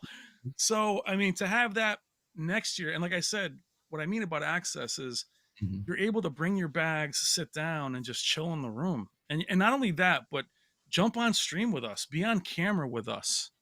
Let me interview you. That's what I'm saying. It's not about some meet and greet. It's about meeting us and being with us for as long as you want, because that's how Michael what had this thing going. I couldn't tell who was a VIP, who was his friend, who he met the first time. Yeah. That was incredible. It was incredible. Yep. All right. And so now I think we held you. We should let Michael go now. Well, I definitely appreciate the invite, man. This has been fun. Your community's great, and like I said, your friendship is incredible, and I appreciate that more than anything. And if there's anything that I can do for you guys, I'm a call away. You're doing it. And that's all we need. So absolutely. Anything you need from us, any help you need for the next event, as you can see, I already want, I can double, triple, bring this whole crew. That's the goal. Well, as soon as the goal is 1,000, we're just going to shoot for it. Somebody mentioned in the chat, could this be the next CES? It could be. We don't know where this is going. We don't know how big it's going to get. We're just trying to make the best event that we can make that is designed specifically for you guys. But the funny thing about it being the next CES or whatever, there's that joke about being there when it started. Yeah, sure. It's something about being there and watching it not be too refined, watching us learn on our feet. And that was so many cool discoveries that was all about, man. So it was, I really appreciate what's going on, Michael. There couldn't be a better group of people to learn around and learn through, because we're learning as we go, because nobody else is doing the things that we're doing with MWAVE. No. And everybody was there out of love too. That was amazing. That's the thing. We're surrounded by people that are okay if we fail. They want this to succeed. They want the TV comparison room to succeed and grow and expand and provide more value to the attendees. And so it's just a great environment. So definitely, we'd love to have you guys join us next year. So I want to ask you, that's a guarantee. That's a plan. We'll be there next year. Before you leave, Michael, though, did you hear good? Was it the feedback good about the room? Did it sound like people enjoyed it? Absolutely, man. Absolutely. Just being able to go in, and some people said they went in, like you said, they would go out and they'd come back in. It wasn't just a one-time thing. They enjoyed what they were seeing. They enjoyed the side-by-side comparisons, but I really think a lot of what they were enjoying was just hanging out. Yeah. Building relationships. Brandon in here says, "Go sleep, Michael," because he's tired. But check him out, though. I was up till 3 a.m. editing, and then actually I was emailing brands about Cedia, so I'm trying to get my hotel booked and all that fun stuff. And then I was up at what time? 8. So I mean, I got 5 hours. I'm good. But he has every reason to not be here right now. And good, I appreciate you taking the time. But much love to you, man. I love your energy. Love everything about it. Likewise. Really appreciate it. Guys, enjoy your night. Appreciate it. Y'all have a great week. Take Thanks, care, brother. Michael. Talk to you Thanks, later, brother. buddy. Oh Hey, my what God. happened? The heck? All right. Okay, TV talk. Let's jump in with GB Super Chat. Thanks for the Super Chat. Just started watching you guys. The 75-inch U8K is great. Yes, it's right up there with the QM8. And I think this is a great, thank you, GB, for that. This is a great segue to revisiting the QM8 and the U8K. So at MWAVE and my past reviews, and I know you haven't seen it yet, but I the get it Monday. you get a U8K Monday, so Yep. yes, you're going to be excited. The U8K and the QM8 are so similar. The difference is the QM8 has slightly better contrast, but the U8K has better image processing of lower bitrate content. So depending on your use case, the QM8 is a touch brighter, and we're just talking just a touch in the bright sports scenes. Definitely pick the one that fits your use case. So if you have cable TV, low bitrate content, YouTube TV, I'd go with the U8K. If you have perfectly awesome 4K content, you don't have to worry about low bitrate. QM8 is super bright. And this takes us to the shootout. And let me tell you, there are some changes I'm trying to implement for the shootout, and I'm speaking to Robert. So in the HDR comparison test, and you guys can then understand why certain TVs will be chosen. In the HDR comparison test, we never separated the HDR types, right? And Classy and I spoke about this at length. So HDR, there's two types. There's HDR that fits within the reference TV that's there to compare. That reference TV, the Sony BVM, only goes up to 1,000 nits. So any source that's graded with that TV that goes up, graded up to 1,000 nits, it represents that reference TV that the other TVs can be compared to. Here's the problem. In movies like Pan or Mad Max, where the grade far exceeds the reference TV, the reference TV can no longer represent the reference because above 1,000 nits, that Sony BVM just hard clips. It's just boom, there's no detail. The source has exceeded the reference TV. Now you have a bunch of TVs and they're all doing something different above 1,000 nits. You don't know if they're oversaturating, undersaturating, you don't know anything because the reference TV no longer accurately represents anything in that brightness. So what I want to do is separate HDR into the super bright content that we know and love, right? The Pan, the Mad Max, all the stuff that we'll choose. We got to turn off the reference TV. And then it'll be Yes. subjective, right? The judges will look at those scenes and I will say specifically, which TV gives you the HDR impact? Now, this is subjective. There is no right answer, but you tell me. Oh, wait, let me remove Youthman. It's like, wait, his name is Youthman now? Go subscribe to me. Hey, what's up? The judges, because they're all creators, they're all in the industry, Hollywood, we just ask them, look, there is no reference. This is HDR impact above that reference TV. Now, if we do happen to have a reference TV that goes up to 4,000 nits one day, great, we'll use it, but we don't. So these TVs will be allowed to run loose. And then the calibrators would have to decide among themselves, okay, how do you want to do this? I mean, should we let it aggressively tone map or should we let it go bright? And this is where the QM8 comes in. I'll be the advocate of the QM8 if it's there. I'll say, look, let me, calibrate the color, but I will choose the QM8 what I think is what people want to see in super bright content. And then you have the G3. You have what about the Samsung S95C Q90C? Should I put it in active mode? Should I put it in? What does it matter? Because the reference TV isn't there. So it'll be a lot of fun discussion. You guys will be privy to that discussion because let's say the shootouts on Saturday. Leading up to the shootout, Wednesday, Thursday, we're going to have to make these decisions. What do we do here and there? I'm going to live stream that discussion so that you guys can hear what happens behind the scene with Brian, myself, and the calibrators, right? Jason Dustle will be there for sure. Class will be there. I think John Reformato. I'm not sure of the rest of the list of calibrators, but this is in flux. But the idea is our goal is to get a king of TVs, but no TV is perfect. So you're going to technically get king of reference TVs, 1,000 nit content, because you have something objective. And then, you have near black detail that the 1,000 nit reference TV can also do very well. But when we talk about crazy content, the Mad Max and the Pans, now we're into something that we've never really compared. and we want to do that. So there's a lot of changes where I really want you guys to get a feel for that HDR impact.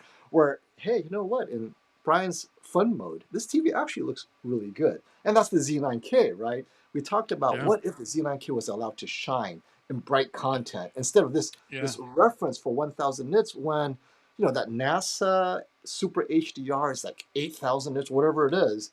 These TVs, they're like, what do we do? And this is where we're gonna have fun. So that's a quick update for you all. Well, totally to your point, I had somebody in the comments today ask me if the reference model, because you always hear, what has more 3D impact, the S95C or the G3? And then underneath that question, one of you guys said, "Does the reference monitor have 3D impact?" And the answer is it does not. It looks like a plasma. It looks perfect. But to your point, when you see HDR impact on, say, a G2, it's going to get penalized because it looks too saturated when it's trying to do what we want it to do.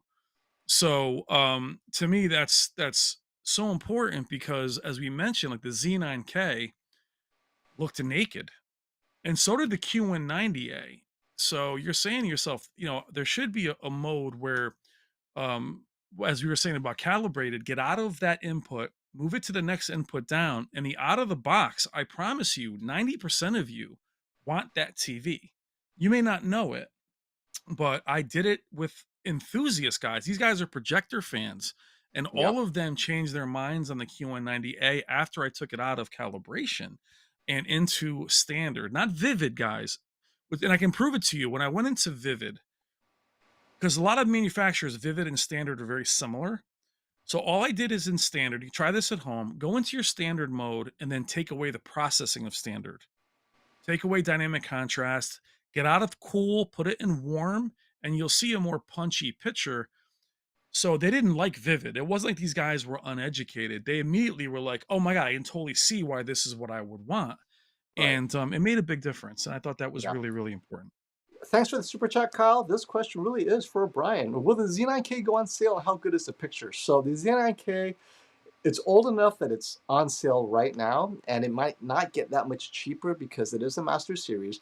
But for Brian, how good is the picture? We saw the shootout last year where the Z9K went against other TVs, but you've seen the Z9K against all Yes, types of TVs. What are your thoughts? And I'd like for you to compare it with the X95L, maybe the yep, X95K. That's the absolutely. context we're talking about because the price is similar. So yeah, and so Terry, who's in the comments, love Terry. Terry has a 75-inch Z9K, and I'm going to compare the Z9K to the X95. And the Z9K is brute force with Sony's elegance. So it does have good blooming control. It's nearly 4,000 nits. It's really a beast. What it does different than Samsung is that in very bright highlights, it will bloom. It will not do what the 900C does, which is dim the image. And I've proved it to Foam. I've showed him the different. I know exactly the demo to do it, where they'll darken the TV to keep it from blooming. Sony does not care. The difference is the Z9K will have a bit more blooming than the X95. The X95 has almost no blooming at all. And in comparisons to the X93, the X95 actually does not look brighter because it's so much better at keeping blooming down. But if you like a bright image, Kyle, the Z9K is a maybe last of the Mohegans. It might be the last TV you see that Yeah, I way. think So so. there's no harm in buying it. I would just warn you for this, Kyle. Buy it as a 4K TV. Do not buy it thinking you're going to game at 8K60 or that you're going to watch 8K content. I'm not even sure if, and Terry can tell me if it can do 8K over YouTube now. Clearly buy it as the best Sony LED you can, and you'll be very happy. And Hashtag you're I want happy. to throw in this quick super chat. We met Christian Oh, Christian, in what's up? person. Yep, he's a regular. He showed up to MWAVE. You all have to go. But thank you, Christian, for that super chat. Hey, guys, I loved meeting and talking to you at MWAVE. Still can't get over how great the QM8 was. Yeah, definitely a crowd pleaser. Brian should always do the settings for Samsung TVs. And that's what you were talking about, Brian, right? He Yeah. knows what looks good on a Samsung. Now, in the meantime, I think RZA had a super chat, so I'm going to hunt it down. So go ahead, Brian.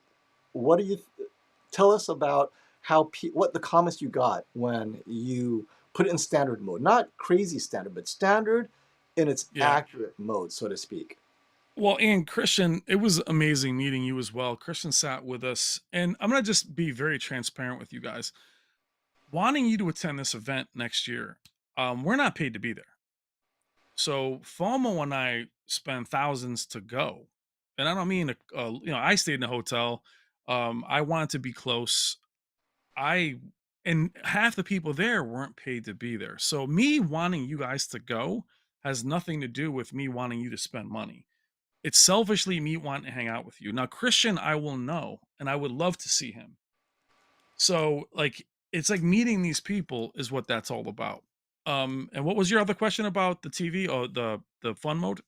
Oh yeah, yeah. So, what were people's comments when you turned on that standard, the Brian's Fun mode? So, What did people yes. say? What was their impression? Well, it was very interesting because again, they're enthusiasts. So it's not like these guys when they saw Vivid, because the way Samsung works, you go around the horn, you go down to that mode, then you start back at Vivid or Dynamic. I think it's called Vivid it might be Dynamic, but they were like, Yes, "Whoa!" it's The called minute dynamic. Samsung yeah, calls so it dynamic. Yeah. the minute they saw that, the whole room, guys, was like, "Whoa!" And then we went back into standard, and they were like, "Oh, okay." But this is where I battle with the enthusiasts. I don't care what you think is correct. Doesn't matter to me. I don't care what you think is reference. I already said to you I was in a listening room and I couldn't hear it. My thing is it's your TV. On my TV, on my C1, I rather crush blacks to avoid vertical banding. That's the information I was able to show people when I was there. How to go into game mode and lower, these are things that you might not find in a video. But when they saw the Samsung in standard, they were like, awesome. Then if I put, say, the A95K in a different mode, it hurt it. We had it to where, and I got to share this with you guys that love the A95K. This TV is a year old. Its birthday was like a week ago. And dynamic tone mapping hurt it. So if I tried to make it brighter, and I know you guys were upset because it looked red, that is just the sensors of filming 4 different TVs. You'll Yeah. see it look better tomorrow. But what I want to say to you guys is one could look better in that mode and one would look worse. The Mhm. A95K is incredible, but FOMO and I, Classy, KG, Brandon, all the crew that you see, and I'll tell this, we talk off camera. Not a single one of them likes one company over the other. If a Zenith came back, we would love it. I can't wait to see the Sharp Sharp this is weekend. coming back. Yeah, yes. Yeah, so I'm gonna have if to you talk up guys Sharp near the end. I think I'll get that TV sometime next week. I hope. yeah, and Rob Brennan from Sony, who was 6'5", we joked, if you're tall, because somebody's taller, you're not less tall. So if you bought an A95K, I know Lisa has the A95K. It's one of the best TVs ever made. Be happy with it. But we are splitting hairs. And even having these TVs there, TCL and Hisense, especially the U7K. Now, I will tell you, the U7K that I have here outperformed the one that we have there. FOMO's U7K, I think, had some DSC. So and I'll tell you honestly, guys, I pulled my U7K review. I was so happy with it. And then I saw this U7K and I asked FOMO's advice on this. I want to make sure I wasn't overselling it. So I need to re-go over it, but it is a panel lottery thing. And Yeah. it's very important to understand that. I think our A95K might have been a little compromised, even though, and just Mhm. because it was calibrated, right? FOMO, speak on this for me. Even though it was calibrated, Jason's not fixing a TV. He He's can just only doing make the TV. Yeah. So you bring up calibration. Just means you make the TV as good as it can get. But if there are any issues, the DSC, it's over. Like my QM8 overtracked EOTF. Can't fix it. You can only do so much. The QM8 at the shootout tracked it perfectly. Jason didn't make it better or worse. He got it to its maximum potential. But if there is something wrong with it, you won't discover it until like the red push. on the TCLs that some people complain of, even after calibration. There's a little bit of that there. Last year on the QM800C, it was oversaturated even after calibration, right? So some Yeah. TVs, even after, there's a bit of a push. Now I want to hit this comment by RZA since we're talking Sony real quick. To both Brian and FOMO, how did the X90L handle dark scenes in a dark room? Did you see your reflection shadow easily like in the X90K? So just generally speaking, the X90L, excellent shadow detail. I mean, this is actually what Sony's known for, and this is why Yeah. people complain about Sony. They're so focused on gradient detail and shadow detail that they forget about, well, not forget, that they purposely compromise blooming control in the black bars. So Sony has told me that it's more important to them at the edges to have all the shadow detail. But in return, you're not going to get perfect blooming control on the black areas outside of the black bars, right? Whereas the QM8, you know what, we'll give up a little bit of black crushing, but we'll give you perfect black bars, and then contrast looks better when they do that. And so Sony's like, absolute contrast, but in return, you're losing some of that detail. We want to go with the detail. So my recommendation is, now the X90L, I think as a full screen TV, it is phenomenal. I think it is better than the X90K last year. Black bar's not that much better. However, it feels like the blooming is it's more uniform. Whereas the X90K, you had some halo hotspots right where the bright area is. On the X90L, it's kind of lifted evenly, which is a little bit less distracting.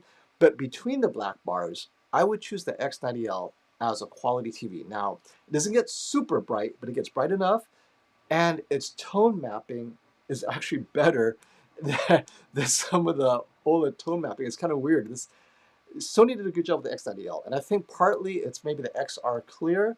But again, if you Yes. guys are Yep. sensitive to black bar, not the TV for you, but if you're watching full screen content, you love the Sony colors, you don't plan to get it calibrated, it's recommended. And especially if you have cable content, YouTube TV, and you don't care about the black bar issue because you watch full screen most of the time, it's only expensive. That's the only thing that holds me back.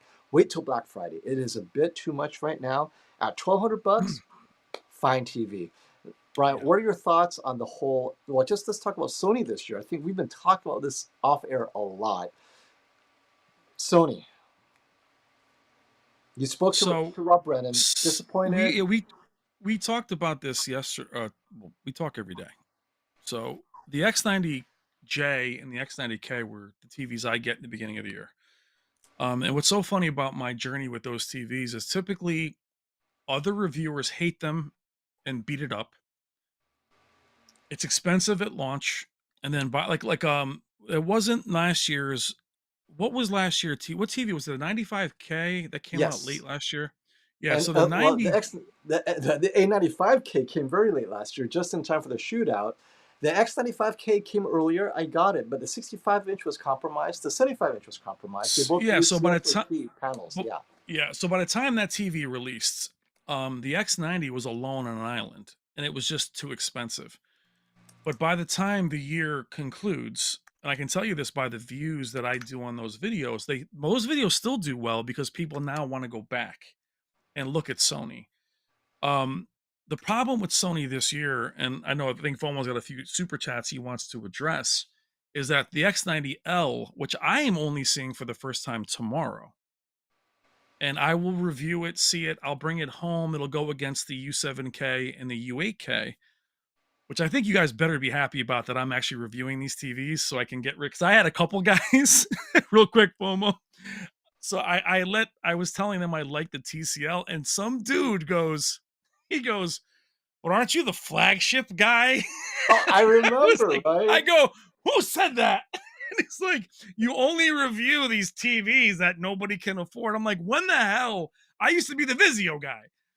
Um, but the reviews of the X90 and the TV journey is always on where the TV starts, right? So quickly, we're going to segue into this very briefly. The G3's hot, S95C's hot, S95C gets cold, G3's back in front. It's a year race, and it changes throughout the year. The X90, not a good buy beginning of the year. X90K by the end of the year is a much better buy. My fear for them this year is they're releasing at the end of the year.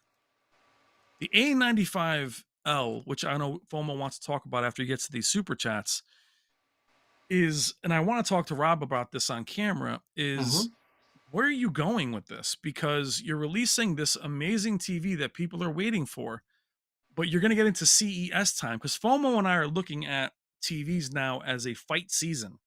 So Yes. we're at CES, we're at Value Electronics, we're at now MWAVE. By the time the A95K gets going, FOMO and I are going to be talking about CES. Oh, you mean the A95L for the shootout? A95. Yeah, Yes. A95L. So I understand everybody was very upset. The A95K, this, that. Guys, it's a full year old. Yes. A90J is, and I appreciate you guys being passionate about Sony, but every year they get closer. I like the A80L. It is a step up. That clear XR clear is legit. So the A95K doesn't have that. The new SoC, I think they may have. They're holding that TV back, but I think it may be a grave error because they cannot charge. Like everyone's asking me, FOMO, and you can speak on this too. The A95L is going to come out. When can we get you know when can we do this? When can it go on sale on Black Friday? There's no way a Master Series is going to release Nope. that year Not and yet. then drop. Yeah, it literally arrives mid to end of September. I mean, it'll arrive just in time for the shootout. I think Happy Halloween! right, sometime in September. It's going to ride that price, maybe $100 to $200 off. We're expecting the 77-inch to be over $5,000, and it just goes basically very similar to last year's prices. For over 4,000 for the 65-inch, over 3,000 for the 55-inch, and so forth. So, hey, it doesn't mean it's not recommended, but you might want to hold off until 2024 after CES when Samsung announces its competitors. Then it'll Yeah. start dropping. So, Well, yeah. well, FOMO, remember, we were in the car just to share this with you guys, and these are the moments I'm talking about. So FOMO and I are in the car at CES, and we're driving to the venue, and there was that break of LG's. No, it was S95C 2000 nits, right? Then it was G3 2100 nits. We immediately started getting hit up, not in live streams, but on our videos. Bro, I just bought an A95K yesterday. That's why I did that video. If you guys remember that spoof about what, right? That I'm getting back to those, by the way. But the fact is, you can research so much. And now the A95K, again, amazing, Yeah. amazing. But the A95L is going to come with some trepidation of, am I really going to make this decision again? I don't think they should release another TV that year. For the A95, I think they should. That should be the TV for 2 years. Yep. Your thoughts on that, FOMO? Do you think they should do 2 years for it? Do what for it? For the A95L, maybe get back into what they did with the A9G and give it 2 years. Oh, you know, I cannot predict what Sony's going to do because a lot of their decision making has to do with finances. Oh, and we're going to talk about that at the end because LG has some issues right now too. Real quick, super chat. Hey, Jeremy, thank you for that. Okay, hardcore gamer sim racer, a little scared of burn-in. What do you think? LG C2 or Sony X90L, or is there a better pick? So obviously C2, that is my pick over the X90L for hardcore gamer. But burn-in, if burn-in is a concern, you should consider the Samsung, one of the Samsung Neo QLEDs, which is very much designed with gaming in mind. So, the QM8C, for example, that's a little bit more expensive than the X90L, but it will have your game bar, and it's the X90L, quote unquote, has a game bar this year, but it's not. Sony is picking its poison, right? It's doing just enough to give you an auto low latency mode that it didn't have last year, so you don't have It's to go in just there and there. start Yeah, choosing. just I mean, there. it's just there. But if you want a bit more gaming sophistication and you're afraid of burn-in, so first of all, I understand the burn-in. The sim racer, you're always having the same HUD, all that Yep, stuff. I get it. absolutely. I would consider the QN90C. Now, right now, that it's an ADS panel, but for gaming, it's perfect. 55, 65, 75, and 85-inch are ADS panels. The smaller ones are VA panels. And if you go through Best Buy or anyone with a very liberal swapping policy in the first 30 days or whatever, get it. Play with it. And if it works, keep it. If not, swap it because that's what it's there for. Let us know what you get, and then maybe we can help you decide on something that's a little bit better, right? Yeah. And let me hit this other. There's one more super Real chat quick, here. let me just Hey, go go back ahead. to Jeremy real quick. Yes, Jeremy, Jeremy. so I would, and FOMO touched on this, Jeremy, but this is where your individual question is important. So home theaters or you're gaming on a sim, or so racing sims typically are either a unit you sit in or it's a wheel that you can pull away. Me being in a home theater, when I game down here, and I do this myself with a C1, guys, if I'm playing, say, COD, that's all I play for a few days. This TV goes back off. And then the only thing that goes back on is COD again. Steam and COD. You have to give those pixels a chance to reset. You have to so Jeremy, you can do an OLED. You just have to be a little bit more cognizant that at the end of a good setting or good setting of sim racing, because sim racing guys, they race all day. It's not racing to them, it's not gaming to them, it's racing. So Or what I how would is that? do is Are you going to watch that new movie, Jeremy? I'm sure you will. Gran Turismo, where the guy who races yeah, yeah, yeah, Sims, yeah, he's exactly. now a race car driver at Nissan. I really want to see that badly. Yeah. So what I would do, Jeremy, if you're afraid of burning, and this is what I actually do myself, I practice what I preach, is I have a YouTube demo reel, and FOMO saw this reel that we used actually. It's demos from Jennifer, Samsung, everybody. Before I clean up my spot, I go right to YouTube, I go to library, and I just let it run. And then you're fine. It's just you need to shut that TV down with all those pixels firing on something different than your HUD, and you'll be fine. Yeah, yeah, and I know every game is very TV specific, honestly, because sometimes like I play Dirt 5 to test HDR, and I think the motion on it's fine, but someone else has told me, well, you know what, on this game, motion's terrible. I'm like, and it's like movie specific. Some games you really have to bring the TV home and play it on your game. Yeah. No reviewer can possibly test every game in every mode, so all we can do is give you a general idea. But yeah, so thank you for that super chat, and here's another one up. Do you think we be talking different game if TCL brought their 5184 zone panel from China? Yes, and that's the larger TV, by the way. That's the 85-inch. QM8 is one of their best, but still second tier. So that one from TCL is the head-to-head with the Hisense U10. The Hisense UX is that one. It has over 5,000 dimming zones. TCL's, I guess it's the X11G or something like that.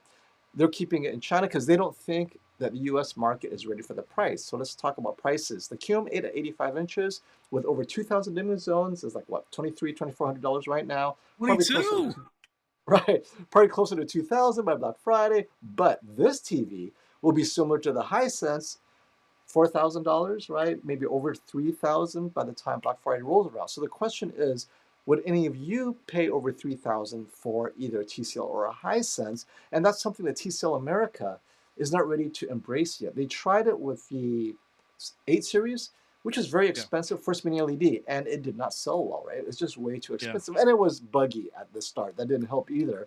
course. So we'll have to see what happens in the next few years. But TCL, I do believe, if they brought their best TVs, I mean, you saw the QM8, that thing dazzled the audience. Yeah, Yeah. if they brought this, it would dazzle the audience too. But Yeah. over 3,000, now this is gonna be hard. Doesn't mean that it's not Yeah. worth it, but And guys, brand prejudice is real. It's oh yeah, real. So you take that. We were just talking about the speakers with SVS. The reason why we wanted to bring that up is the SVS are very affordable, very, and it made me feel good. Even though my speakers are higher end than that, I was like, "Wow, man, that's cool." Anybody could jump in and grab one of those, even those clippish, whatever the hell you say, and those whole surround systems for $500, whatever it is. You're saying, okay, I can make that work. But back to what you were saying about TCL and Hisense, Vizio went through this too, which they failed at. I'll pay this, but not paying that for a Hisense. Keep in mind that LG was once there. Samsung was definitely there as being the crap brand or the cheap brand. All these companies have been there. So when we talk about, one of these groups usurping the top three, Sony and LG are both in a really weird spot right now, narrowing their models There's less money to go around. Samsung's staying where it is. Hisense and TCL are definitely looking to jump in, and I have this Hisense here. I'm blown away by it, and And I have the UAK why don't you coming, and answer Asaf's question, because this leads to what our conclusion is as well. Uh, FOMO has picture processing for the Hisense or TCL caught up to Sony, LG, Samsung. You have the 7K. You haven't had a Hisense ever. Now you have one. How does the image processing, and we understand image processing covers many things, but I just want to get Brian's first impression. I'll throw in my 2 cents after that. so, and you guys will appreciate this because I had done a Hisense review before we went to MWAVE, and I was editing it while I was, in the hotel. I was blown away by mine. The black levels, its color, it was very dynamic. The one at MWAVE did look different to me, so I actually scrapped that video, and I'm going to do because to make sure I don't rush the video. It wasn't even a review; it was just a first impressions. I was really impressed with Hisense, their processing, the way the image looked. Also, Jason was very impressed with the way it tracked. The QM8. That it was He was impressed with the the no, QM8. the Hisense, the Oh, the U7K. U7K. That's right. The Yeah, he U7K. was You very like that a impressed with the lot. way it Yes. tracked, but he wasn't impressed with the image quality of the U7K had a pale look to it. Again, different A than the little one that washed I out. have. Yeah. But again, we were in probably its weakest mode. Mm-hmm. Now the QM8, the other way, and I said this in my video, was it had the QM8 is a Samsung, or what Samsung used to be. Even in a very calibrated naked mode like cinema, it still looked vibrant, saturated, to where it looked like an OLED, no joke. Its off-angle viewing was good to a point, so it was excellent. The challenge, though, is that edge enhancement could not be disabled. So when I say edge enhancement to you, you're thinking the lining, the outlines. On Mario, when you get very close, you could see little circles on the image. So is the processing there? It is not. The fine detail, the things, it's almost like the operating system or the Mm-hmm. menus.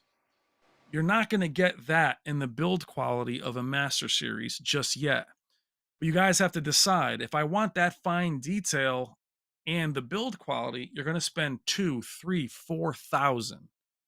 You can't have both. So are they closer? They are. In my opinion, LG caught Sony last year. Yep. Samsung is still behind as far as up conversion. This XR Clear pushes Sony again ahead. But that's all they have. And to that point, also, it takes a lot of time to tune these TVs. We're talking about from the engineering standpoint, right? Not Absolutely. us tuning it. Basically, Sony out of the box, it's already been pre-tuned, whatever the default settings are. The level of detail that you can play with the settings on a Sony and how it comes out of the box, there is so much more there. So for example, the QM8, what Jason told me was that it was over sharpened at default. So you couldn't get the sharpness down at 0. It's like a sharpness of 30% more versus a Sony, right? So Sony at 0 is 0. Then you can increase it to 3, 4, 5. Well, the QM8, it starts off at 5 and it goes up from there. And so, and to me, it's on a budget. Any resources you put towards tuning it from the factory is money that is going to add to the cost of the TV. So, you can't have it both ways. You can't have a TV that has the software sophistication, because the processor is a piece of hardware. It's not just about the hardware, because a lot of people say, oh, the MediaTek is an older chip. No, if the designer, engineer, the team spent more time on that MediaTek, they could totally tune the QM8 with more settings. I mean, did you guys see the menu settings? Literally, you only have movie mode, sports mode, game Yep. mode, and that photo mode or PC mode or Yep. IMAX, which is completely useless to me. That's it, right? Sony Yeah. has multiple custom modes, this and that. This Yep. all takes time and money, but TCL knows its audience. Its audience doesn't want to be tweaking the settings. They want to turn it on, Yep. ready to go. Yeah. And so part of this is, have they caught up in terms of that out of the box, not quite. The Sony out of the box still has really good colors Yeah. that I feel comfortable saying you really don't need to get it calibrated because I've seen so many Sonys and they all look pretty consistent out of the box. Yep. TCLs are all over the place, right? Sometimes they're good, sometimes they're not. Yeah. But again, I understand it. It's a budget. Hisense, I think, is a little bit better out of the box, in my opinion. They have more Yeah. settings I can play with. That and you have the U7K, you're going to get the U8K. I can't wait to hear what you say One because you've day. got the Yeah. X90L as well. I would love to see your comparison of the X90L and U8K because they're priced, Yeah. well, a little bit less than the X90L, but very similar, right? Well, So I'm gonna have the X90L as well home, but keep going. I'm sorry. oh no no. So yeah, so the answer is they will never catch up to Sony because you guys want something that's affordable. If they were to catch up to Sony, they would have to put in the software and tuning Yes. team. I mean, they would have to hire someone like Sammy, Classy, whoever, Jason, to Yeah. fly to China and sit there and say, okay, guys, let's do Yeah. this. You know, I mean, someone's going to sit there and tune it so that when it comes out of the box, it looks close to the Sony. Sony spends a lot of time on that. That's the Sony task, Ton. but no one A appreciates ton. that. A ton. And what I want to tell you guys too about the way FOMO and I are going to cover this shootout this year. This is the Value Electronics shootout. Is we do have free reign. So what you're going to see is the engineers that are there are never on camera. They're not judges. Hmm. Like a Rob Brennan is there, but then the engine was it Pedro? Is it Pedro? That's the one of the Pedro, engineers. yep, he's the Sony. Pedro, He's awesome, the awesome technical guy. advisor. Yep. Yeah, a little too smart to be Well, talking to well, him, but to Pedro, right? He's there yeah, so that we can ask him, did you yeah, purposely soft clip, hard clip this? I mean, what if I did yes, yes, gradation versus brightness? Where am I clipping? yeah. He will tell me the clipping points because he's the So one that helped tuned it. Does every yeah, company have this guy? No. no, but our plan is while maybe some of the speaking is going on, if we feel that there's something that we want you to see, or David Park from LG or Chirag from Samsung Displays, you're going to get play by play now to where we're going to signal each other, grab those guys, and they'll be able to speak with specificity about those things. And these are the guys you guys don't know exist. They're real people. The calibrators that go help them are just calibrators. These are the guys that are in there implementing, and talking to them is mind blowing. And quickly before Yeah. we move on, Alyssa in the comments has a good question because this leads me to the impact the QM8 had on me. Hmm. Alyssa says, Brian, could you do a new tech therapy video? Do you think I should go for a new TV when I try to avoid issues like tint, banding, low brightness, or should I wait because new technology, money? Well, I'll tell you, Alyssa, I have a QN95C all picked out. It's mine. I can take it home. All I got to do is pay for it. It's $6,000 at 85. Seeing the QM8 has changed my mind. Even if I don't buy the QM8, it's making me rethink that I feel foolish buying something that's triple the cost. I may buy nothing. So, Alyssa, for you, sometimes that fear of missing out that we speak about and buyer's remorse are in hand. If money is a challenge, and you're stressed about it, I much rather have you look at a TCL or a Hisense because I don't want you to buy something and then have buyer's remorse.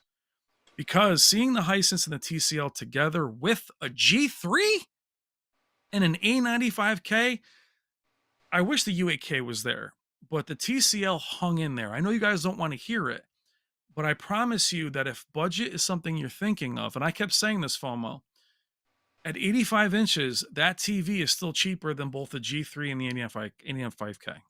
Yeah. So for you, Alyssa, forget about the arrogance of what it's called. Your budget, your use case, and your happiness are going to come first. These brands are ready to jump in and oblige you. So I much rather have you, if you're stressed about money, wait as long as you can. And then at the end of the year, start picking and choosing these brands because they release late in the year anyway, FOMO. Yeah. Darwin, thank you for the super chat. He has a great question. Hi guys. Wait, you guys never make, why do you guys never make any test and comparison between OLEDs on auto dimming, static images, and ABL? This is the most important topic for end users, way more important than picture quality. Okay, so I'm gonna deconstruct this question a little bit. We'll Oh, start with yeah. ABL, automatic brightness limiter. So in any given scene, all TVs, and OLED is especially sensitive to this, in any given scene, you have a certain amount of brightness. So in a super bright scene, the TV, when you combine its power availability, power board, and OLED heat, sensitivity, all of that, the TV has to choose how bright should I get this scene. What is our heat, I'd say like a heat sink or some kind of a heat emission, right? Heat removal, thermal tolerance. All of that is taken into consideration in automatic brightness limiters. So that is one where there's a scene, the TV chooses a certain brightness for that scene. So when you compare TVs, ABL means that some TVs on that image will start off brighter than other TVs. So let's take, for example, I'm not saying this is the case, but let's take, for example, the S95C. In a certain scene, it starts off super bright, right? It's a great scene. So you could say that, oh, the ABL is a bit looser in the scene. And then on a C2 or C3, in that same scene, it starts off a bit dimmer because the ABL limits how bright that scene can get for whatever reason. Power availability, they want to make sure the TV doesn't burn in, whatever. Now, over time, you have a different algorithm, which is this auto dimming, right? ASBL or temporal dimming. This is to do two things: to extend the life of the TV, as well as, well, it's mostly to extend the life of the TV because it's reducing the heat. So the S95C, because it starts off so bright, over time, static image now, if that image does not change, then the S95C will start to dim that image aggressively because it cannot hold that brightness that long, because the assumption is there is no scene that stays bright for long. It's moving, it's dynamic. But the C2 or C3 already started off with an ABL, the ABL for that scene is already a little bit low. It's not going to get that much dimmer, right? Because it already started off dim. And so to your point, Darwin, like, how do you compare this? So what's going to happen is, and this is why it's so difficult, let's say I compare the S95C, hypothetically, to the C2, or one that's even more dim than that, the A90J or the A9G, right? Very dim. Starts off dim, and it stays dim. And the S95C starts off super bright. You hold it for a static image, and over time, it might end up being the same brightness as the A9G, maybe 10 minutes later. On the one hand, I could say, look, the A9G doesn't do ABL. It's awesome. But then it started off dim to begin with. And then I could say the S95C has very aggressive auto dimming. But who cares if you're watching movies where no scene holds its brightness longer than 5 seconds? If that's all, you're not going to see the auto dimming. But the static image is where it comes in, right? So we had this issue with the G3, and S95C to a certain degree, where we're showing the tone mapping of the skins, right? The skin tones, remember? And the ladies were changing, but that little square, all the color picker chart was there. And because that chart never changed, even though the faces changed, the G3 thought that was the static image. And after a couple of scenes, it dimmed all the images of the faces because it thought that that fixed scene or that fixed image was static. Well, in a sense it is, even though the faces changed. So how do I compare that? And you cannot take away anything from that because you're not going to sit there watching that scene. And so it would be unfair to the G3 to say, oh, automatic limiting or static is very aggressive. It could be, but that would not affect you, but it might affect gamers.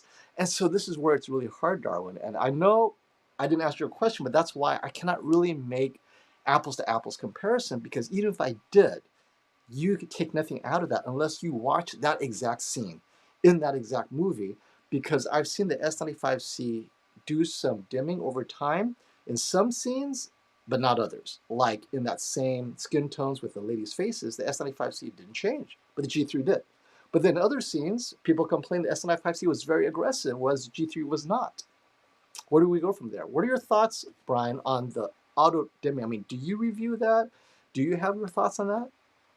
I mean, I do, and people disagree with it, and I'll say why. The 80J was panned for dimming. Panned. I've had comments recently that the A90J dims too much. It really comes down to how sensitive are you to it. I have an 80J. I've had it for the last 2 years. I have a C1. I never notice them dimming. I watch football on them. I play games on them both. I don't notice it. So like motion clarity, or what are you sensitive to? Do you like soap opera effect? Do you not like soap opera effect? Some people don't notice blooming. So for us to do a test like that, it would still be very inconclusive, because even in my video of the A80J, I took Last of Us and no, Days Gone on a white screen. I had the guy stare at the freaking sky for 5 minutes. If the TV goes and dims because it thinks you're not doing anything, and that's why they dim. They dim because they're still. You have to think about the content, the content you use. So the point is, we can make them all dim, but is that a real use case? So my point is, I think FOMO and I could probably do more damage than good trying to do that. Where now none of you guys will buy OLEDs if we do that. You're gonna go buy an LED and then tell me there's no contrast ratio. So you And have to this pick your is poison. And this is something I want to address as well. SD has a very good point among owners, right? S95C, you could go into the service menu, disable dimming, and it'll be very similar to how LG owners have been doing it for years, where you can Yep. disable that. I, as both a consumer advocate and a reviewer, I can never encourage anyone to do that, only because it's at your own risk, right? Who knows what's going to happen? And then, FOMO told me to do this, and now my warranty's up. Hit 55556, go into the menu. So, Hashtag don't call me when you get burning. so ultimately, it's your TV. Definitely explore the Yeah, possibilities. But definitely. just like if I reviewed cars, I would never tell you, go get this program for your chip your car, up the turbo, get the higher RPMs, get the higher. I mean, you can do so much to your car, but that's what mods are for, right? I am very much all about mods, but it's not my TV. So if you guys are open to that, go for it. But know that as reviewers, we have a hard time encouraging you guys to do that. We can tell you it exists, but I cannot say go ahead and do it, because I would not use it in a way that would result in dim. I say, you know what, then I'll just get a mini LED, because now I'm trying to make it do something that it wasn't designed to do. And that's the weakness of OLEDs, right? I'm the first to admit, because I watch normal TV Yeah, content. I don't need that extra brightness. I don't see the yeah. dimming issues for my content, but many of you do. And if that's what you have to do, go for it. But do your viewers ask you if you can help them with the service menu, Brian? Yeah, and my thing is this, I'm like, and I know that everybody was mad. Now LG doesn't want you going into, and I get that, Oh guys. yeah, they totally control that, And right? I get that, but do you understand the cost to these companies when these things go defective or you have burn-in? They're trying to, and I agree with your ability to make it yours. All I ask, and I will say this to anybody in the chat that wants to go in the service menu, if I was them, I would simply let you into the menu, and then on the screen, I would put something you'd have to electrically sign, voiding your warranty, and then jump in. I'll see if But you're in the menu at that point. Just simply say, hey, you're in the yeah, wrong menu. Hashtag, click your name, do your thing. Because I mhm. know those same guys will then yell that they have burn in. So I appreciate, I'm a PC guy. I want flexibility. I want to be able to do these things. So, and look, SD's in there talking smack. I get it, SD. There is not one report of burn in from the guys. You can't say that. You can't say that. There's millions of people on the planet, my man. You can't say that, SD. But my What point is, I would not the encourage guy who that. got burned in is crying in his milk because Dude, I still hear he burn in. doesn't I want to got guys share with his experience. people still got burn in. But you'd have to really. But the SD says I would sign the burn in warranty. Absolutely, go ahead, sign it, brother. Your ACMI failing. Look, let me talk some. I'm gonna talk some smack right now. You guys ready? I did a video. I'm about to get fired up. I did a video 2 weeks ago. Samsung, why they hate, right? Why the hate? Defending them. Defending them. So we have an S90C there to flex it, to beat the G3, A95K, brand new out of the box. FOMO and I are chilling, marveling at it. It's my first time seeing it. It dies. It didn't blow up. It didn't smoke. It didn't crackle. It didn't fall down. It died. What's my point in that? I still have to be objective and say these, as you said about ACMI is failing. These things are still dicey. So I want to go into Samsung now because I still hear people's TVs are dying 2 days in. And I just got fired up. My bad. But I was furious because the S90C, I was there to make you guys understand that the value proposition was there. And I watched the thing die. I unplugged it. I had to do the different power cable, let it rest for 24 hours. And I have to still be objective. Do you understand? When you're in the comments not being objective, my responsibility is to still be objective. You know how hard that is to do that? And you want me to go to service menu? I can't get the thing Yeah. to stay alive on its own. You know, fired up at the end. My bad. Go ahead. All right. Hey, well, there's a lot to be fired up about, no doubt. Now, before we end today, we're going to get into the TVs that should be in the shootout. And oh wait, before I jump into that, Sharp X LED is out there somewhere. Robert's told me that it should be here any day now, or not here in my studio, but in in his his shop. And as soon as he gets it, he'll be able to then have me Yeah, receive probably Monday. mine. Yeah, I Yeah. cannot wait to review the Sharp 65-inch. He's going to get the spec sheet and share it with me as soon as he gets it. And the thing with the Sharp that I like is that this is, to me, the Sony X95L that we never got.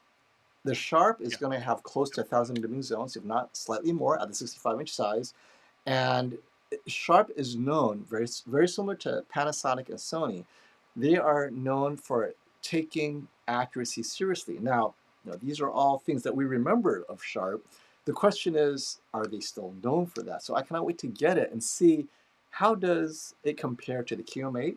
Basically, right now the QM8 is the standard in terms of blooming Yeah. control. I have the X90L as well. So the X90L, the QM8, where does Sharp lie? Because I think the X90L is a great example of color and processing, but not the best contrast to blooming control. The QM8 is an extreme of contrast and blooming control, but not quite the best. Tone mapping, or not, actually it has very good tone mapping, not quite the best processing and upscaling. Where does the Sharp lie? So I'm looking forward to that. And then pricing. How much exactly is it going to cost? And jumping into the super chat, hey, Swirling Dragon Mist. I feel like I'm on a massive Really? online player game. Is there a way to use CEC Yeah, on the but CU1 without Wi-Fi? What is that? Is CEC, is that the HDMI handshake? I have CEC, but I don't use Wi-Fi. Explain your use case, Swirling flesh that out a Dragon. little bit more. Yeah, what are you trying to do? What are you trying to do, and without the Wi-Fi? Because yes, I know why you don't want to connect to the Wi-Fi, that secret firmware update that nobody wants. But yeah, let's get into some detail there. And FOMO on that with Sharp, though. Sharp is really a tale of two different companies, isn't it? You know, we're talking about Sharp, Yeah, which also not purchased. Sharp, owned by Hisense, right? Yeah, but Sharp Elite, when they purchased the Panasonic Elite brand, that was actually the last LED to win the shootout. The Elite, it looks just like a Yeah, Panasonic I Hero heard, but Elite. I wasn't there. But So yes, 2000, and I wasn't there either, but I talked to Robert today. 2017 um was the Sharp Elite, which looks just like the Panasonic Hero Elite. It has the Elite written on the bottom. And then you had Sharp Aquas, which was a really cool TV for the time. They had really weird sizes. Somebody in the chat just said that they had random sizes, 70-inch, 69-inch. Like they had really weird sizes. But then they went into another direction where they had these really affordable 1080p, bright but not great TVs. So, which are we getting? You know, from what Robert has alluded to, we're getting the one we're getting, designed in Japan. yes, we're getting the high. So my point is, we're getting the Sharp, because somebody mentioned Insignia. I think Michelle did. That's a they're gonna have to repair some of what you remember of them. Do you see what I'm saying? Like, so Uh, so Panasonic. yeah, Sharp, Hisense bought the rights to the name in the USA. So all the Oh, and he Sharp, said, "Oh yeah, I'm sorry." CBS Lawn Care said Pioneer. I said Panasonic Elite. yeah. You're right, Pioneer Elite. That's even farther back, but yes. So the Sharp name was licensed to Hisense. So when you were buying a Sharp, I don't know, Yes. 3 or 4 years ago, that's actually a Hisense rebadged before they were brave enough to sell their own brand here. But now this specific Sharp is Sharp Japan's design. Now it's still partly owned by Foxconn, I believe, but the Sharp team from Japan is the one that's tuning this. So this is essentially the Sharp that you know and love from way back when, the Aquos. So and as Cassie said, disappointing. It only comes in 65, 70, and Yeah. 75 of all sizes, Yep. 70 inches. It's like something in between the 65 and 75. Well, 68. We'll do 68. 68 Right, right. 69 and a half, right? Yeah. So I'll be getting a 65 and we'll see how that goes. But I'm Yeah. excited for sure. And the Well, and I pricing mean, will be under $2,000, I think. yeah. And FOMO, you and I talked about this, and I know you guys in the chat, when you see Sony reduce their lineup, for you guys that remember, 900E, 930E, 940E, Z9D, a ton of sizes for the 900E. And then next year, we got rid of that next model. Then all of a sudden, there's the X90, X93, no Z9K. LG, QNED had tremendous potential. Gone. So we need more competitors in this space. We need other companies and other signatures. We don't want them to be similar. So having them come back, it comes from Japan. It's got to be good. Having more of these, having more of these brands come back. We need more fighters. I'm tired of being like, yeah, we got, like we said with LG, we're like, we have the G3, the C3, and yeah, that's all we got. We got the wireless one. What is that? Well, I think that's a G2. So we kind of were left like that story was over. So Sharp coming back, it's all about that next story. Them coming back is like, wow, if they come back in and they dominate, goddamn. What's up, Michael? Yep. FOMO just typing. Okay, now let's get into a shootout. So if you guys don't know, Brian and I will be hosting a shootout this year. We'll be doing our behind the scenes golf talk. My goal is to give you guys non-dead air for the entire 8 hours. So from 9 until whenever we get the scores. 8 hours, a piece of cake, baby. Piece of cake. And I will be talking through it. We will be trying to second guess what the judges are thinking. It'll be like, oh, that guy, he's frowning. Does that mean he doesn't like it, or does he need to get new glasses? Right? We want to make it fun for you guys, and we're gonna okay. So I haven't decided if I'm going to be a judge or not. So because it could work both ways. If I'm going to be a judge, it's even more fun because then you guys can help me vote, right? I'm going to tell you my thoughts, why I'm voting a certain way, so you can hear behind the scenes what I'm doing. If the powers that be doesn't think that's kosher to have the host also be a judge, that's fine too. Then we will then just talk to the judges and see what they say, pull them aside, get their impression, what are they looking for? Because really we want to know. It's kind of like polling the jury after the verdict, right? Yeah. Guilty, not guilty. What were you thinking? I don't know. I was just sleeping. Peer pressure. So those are things I want to hear. Like HDR impact. What does that mean to you, right? Or I'm colorblind. I'm just looking at shadow gradient. I don't know what you guys are talking about. We don't know what these judges are talking about. So, and then Brian's going to have some crazy stuff that we don't know what's going to happen. The best part is random people off the street come in and like, this guy's supposed to be here. I don't know. He just walked in. He's just walking around. You remember we were there. It wasn't last. It was last. No, it was the year before. He was eating the snacks, walking around, shaking hands. Like, what happened? I just walked in. They let me in. FOMO and I were chilling. Classy was there. We were all there. And this guy was telling, hey, what's up, Glenn? This guy was like, hey, love your stuff. He was jacked, but he looked like the Joker. And I go, you know him? I don't know who he is. And you realize how naked you really were. You're like, oh my, this guy could kill the whole room. But that shootout, not last year, but the year before. And if Classy's still here, he remembers.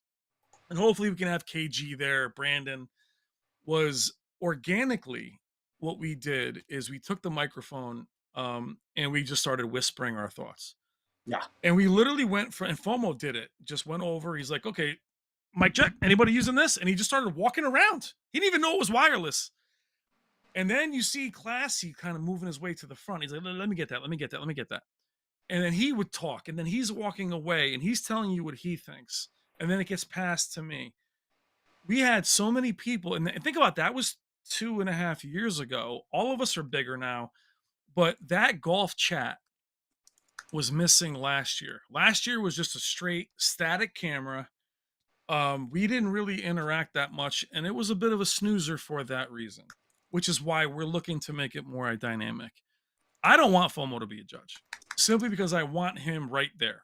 I I agree. want him to, I might yeah, not be able to. Right. yeah. I I think don't that's want you there because I think it's I don't want to host it alone, but I true. think that, and then Classy just says, I remember in the chat got mad because I was whispering, like, is this guy's name Whisper Spatus? I'm like, dude, I'm here talking because I can't. So here's the funny thing about FOMO when I'm and Classy. You have the judges there, right? And you have somebody who's as technically proficient as Classy. You imagine Classy standing behind a judge being like, the ETF is off. The white balance definitely not good on that one. He'll be like, oh, really? It's not good? So we have to golf chat it. But it would be so amazing to be able to then pass the mic to Rob Brennan or catch these guys coming out, or and this is what I think you guys will enjoy is last year I did some of the calibration video. And if Classy's going to be there, are you guys interested in us streaming, not being in the way, but kind of being over the shoulder on each of these guys, whether it's D Nice, Classy, Jason, bringing you what it means to calibrate these. Like, we Okay. looking to cover it that Yep. way. Now, Brian, Frank's been waiting for this patiently. He sat through our good friend, Michael. He sat through all of our talk about these other things. He wants to hear Best TV of 2023 playoff finalists, please. What are your finalists for the shootout? Just these are the last, because we've got to see these TVs. We can say now, and I think it's pretty safe to say what TVs are our top finalists for best TVs of the year. Your thoughts, Brian? So this is a great question, and I wish we could answer it, but I can't because the A95L has yet to arrive. This time Okay. last year, we saw it. Actually, So this time we'll last year, bookmark the A95L. yeah. So this time last year, FOMO had already seen the A95L, saw it before me. I was the first person on the platform to actually see it, but FOMO saw it like At stripped down MWAVE. at I saw the MWAVE, MWAVE. It right? was a Oh, we're prototype going set full to circle, MWAVE. bro. The whole thing. We don't plan this, but full circle. Um, it's very interesting because we have to really think of who our competitors are going to be. So if we're going, and I'm not 100% sure, so let's list them quickly so we can forget about me talking about the finalists. FOMO, let's list who the competitors are going to be, and then we can work our way down. Okay, Give me our competitors. For sure, A95L, right? That's why it was delayed to late September, so that the A95L could compete because we expect it to do well. And G3 for sure, S95C for sure. Yep. Now, the spaces left, the XLED, the Sharp XLED, representing LCD TVs, mini LED. Oh, let's start over. Let's start over. Give me the top. G3, G3, S95C, A95L. Those are the top three. three. Top three, Yep. and these are all 65 inches. So these are the top three among the 65 inches. For Yes. OLEDs, among the non-OLEDs, so we're talking LCD TV, mini LEDs, Mhm. right? Would be the Sharp XLED, the TCL QM8. Those are the two. I don't know if there would be anything else. Sony's X90L is just not good enough. I would not put it in there. It would be destroyed because the black levels are just not deep enough. Contrast, I mean, as much as we love it, it's just not designed to go against these guys. It is Sony's budget TV still. Had the Sony had the X95L in the US, yes, it'd be in there.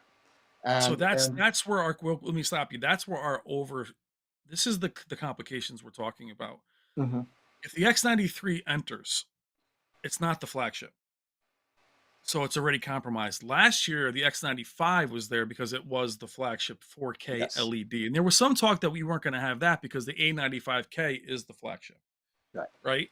So now we get into the QN95C is the flagship. However, Classy has talked about this. The QN95C may behave differently than the 85. Oh, I forgot. And the Q95C is Samsung's entry in the LCD. So that's the fourth mini Well, LEDs. The QN95C is their flagship. The Yes, QN90C is Samsung's. their entry. Yes. So, but I've reviewed the 85-inch. The 65-inch does seem to behave differently. I've not been able to review it. Classy, I know, had some issues with the reflection handling. This has got to stop with these TVs being different. Hmm. But we are in the 65-inch size. But so we have Sony would probably have only they would not have the X93, would they? But they will have the X95L. So 85-inch competitors. So this is why I mentioned 65. If we do 85 versus 80K. I'm going to try to convince Robert to make room for the 85 because it's so important to Yeah. see how the Sony does.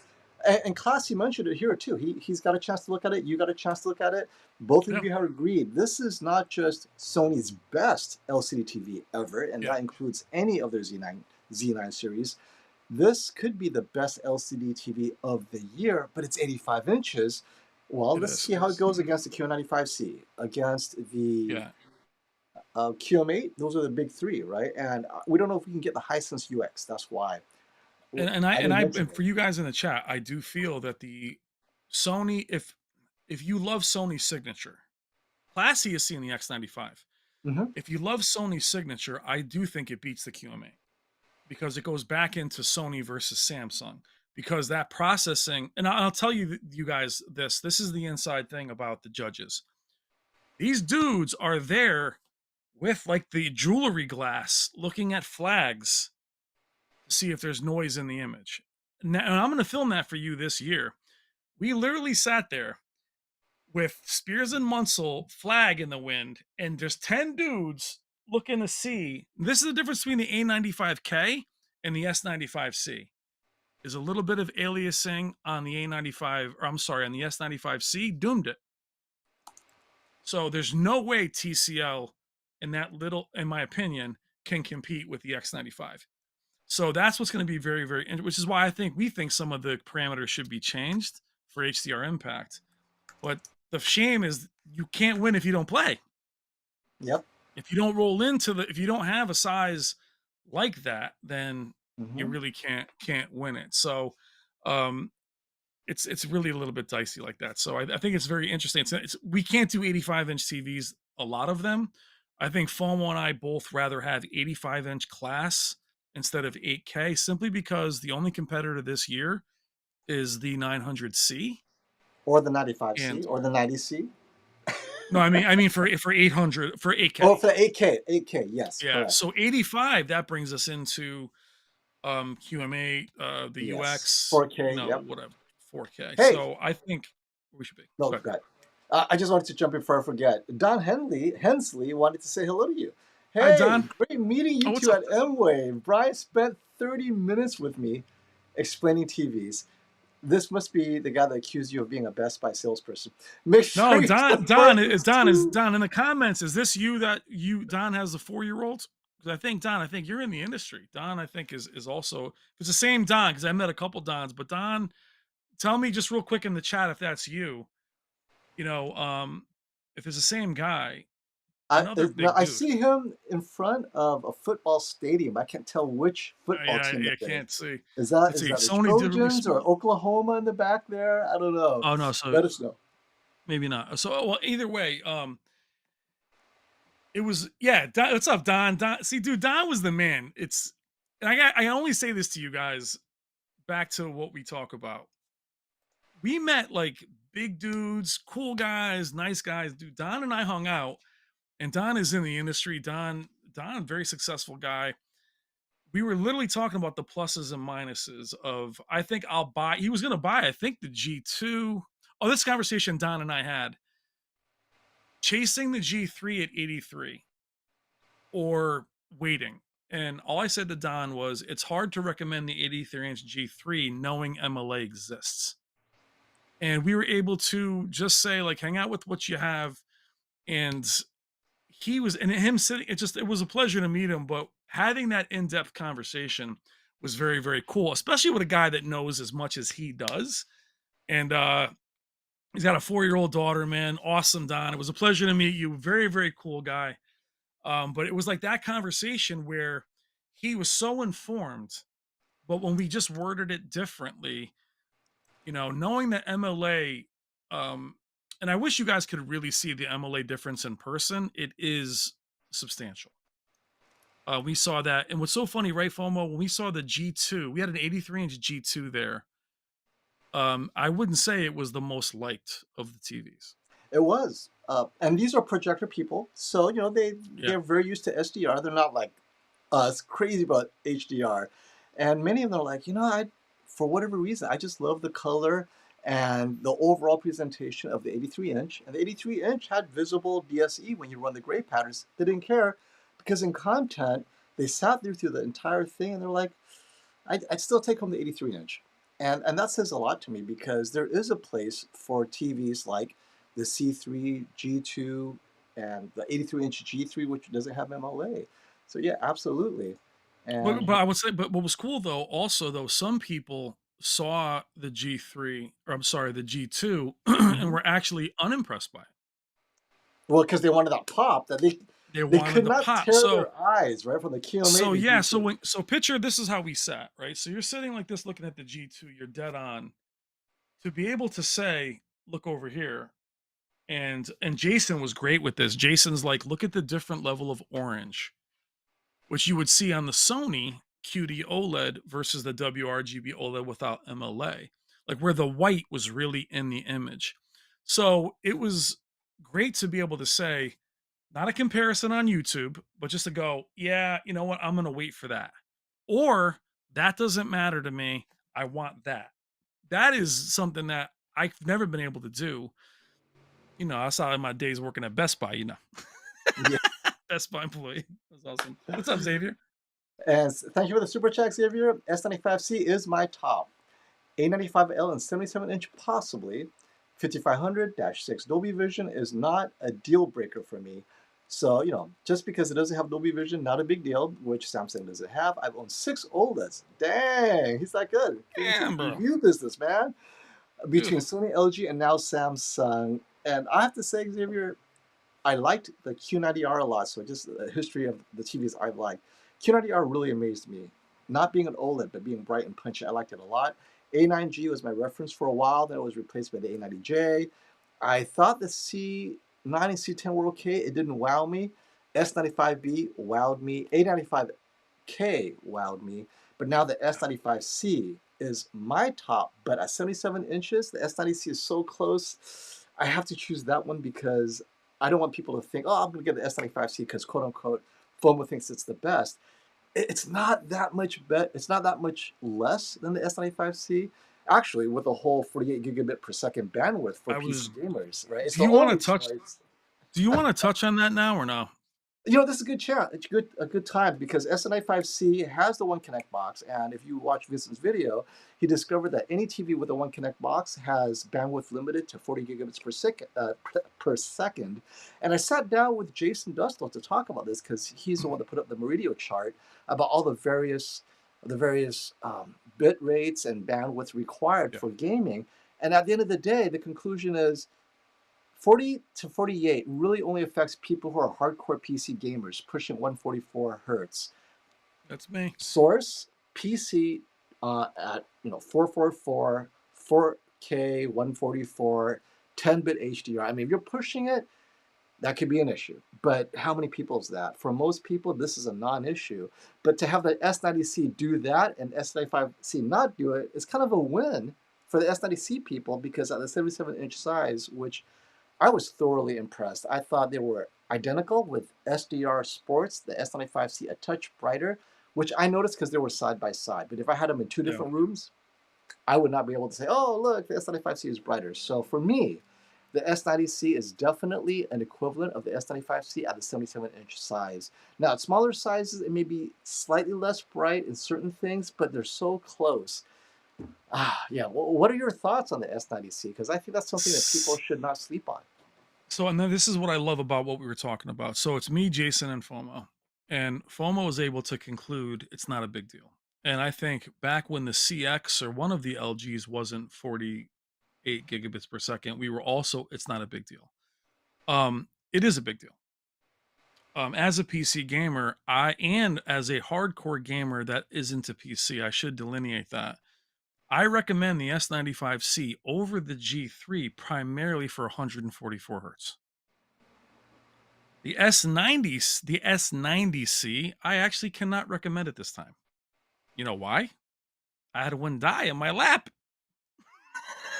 I mean, it died in front of me. But I have an issue. The S90C, I'm nervous with the S90C that they're going to scale that back with firmware updates. That's just me being a little bit scared of Samsung doing that. I compare the S95C and the G3. I do want that little, I'll pay for that little bit of difference. I know a lot of you guys will too. So the S90C is not something I would consider myself for that reason. I want that higher end. The One Connect box means nothing to me. Yep. And while I was going to argue with Jason about the 144 hertz because I used it on the QN95C, I realized that TV doesn't have a One Connect box. But I will say in my review, that 144 hertz was glitchy as hell. The connection continued to disconnect. Steam would quit. The PC would quit. So I don't know if it's stable anyway. But now, in my opinion, if you're a hardcore PC player, the S90C moves in front. Then the G3 is in front of the S90C. And then the S95C. So that's what I mean about the race. Now I cannot recommend the S95C for that one little part. I mean, guys, for PC gaming, it only beat the G3 because it had 144 hertz. If that's now into question, that's why a written review is useless these days. Yep. So now I'm telling you, and for you guys that are I see you PC guys, it is very important. I'm a 4K 120 guy. I cannot go back to 60. Now here's to make it even worse. If you're into a 900C, and if that 8K One Connect box is compromised, now you can't do 8K 60. So now you're stuck at 8K 30. You wouldn't know that simply because the GPUs can't do it yet. But could you imagine buying a 900C, then the 5090 comes out and it can't do it because you have low bandwidth? So it's a mess. And it does change my recommendations. So for high-end PC gaming, G3, S90C. If you're okay being at 4K 120, S95C. You see how it's changed?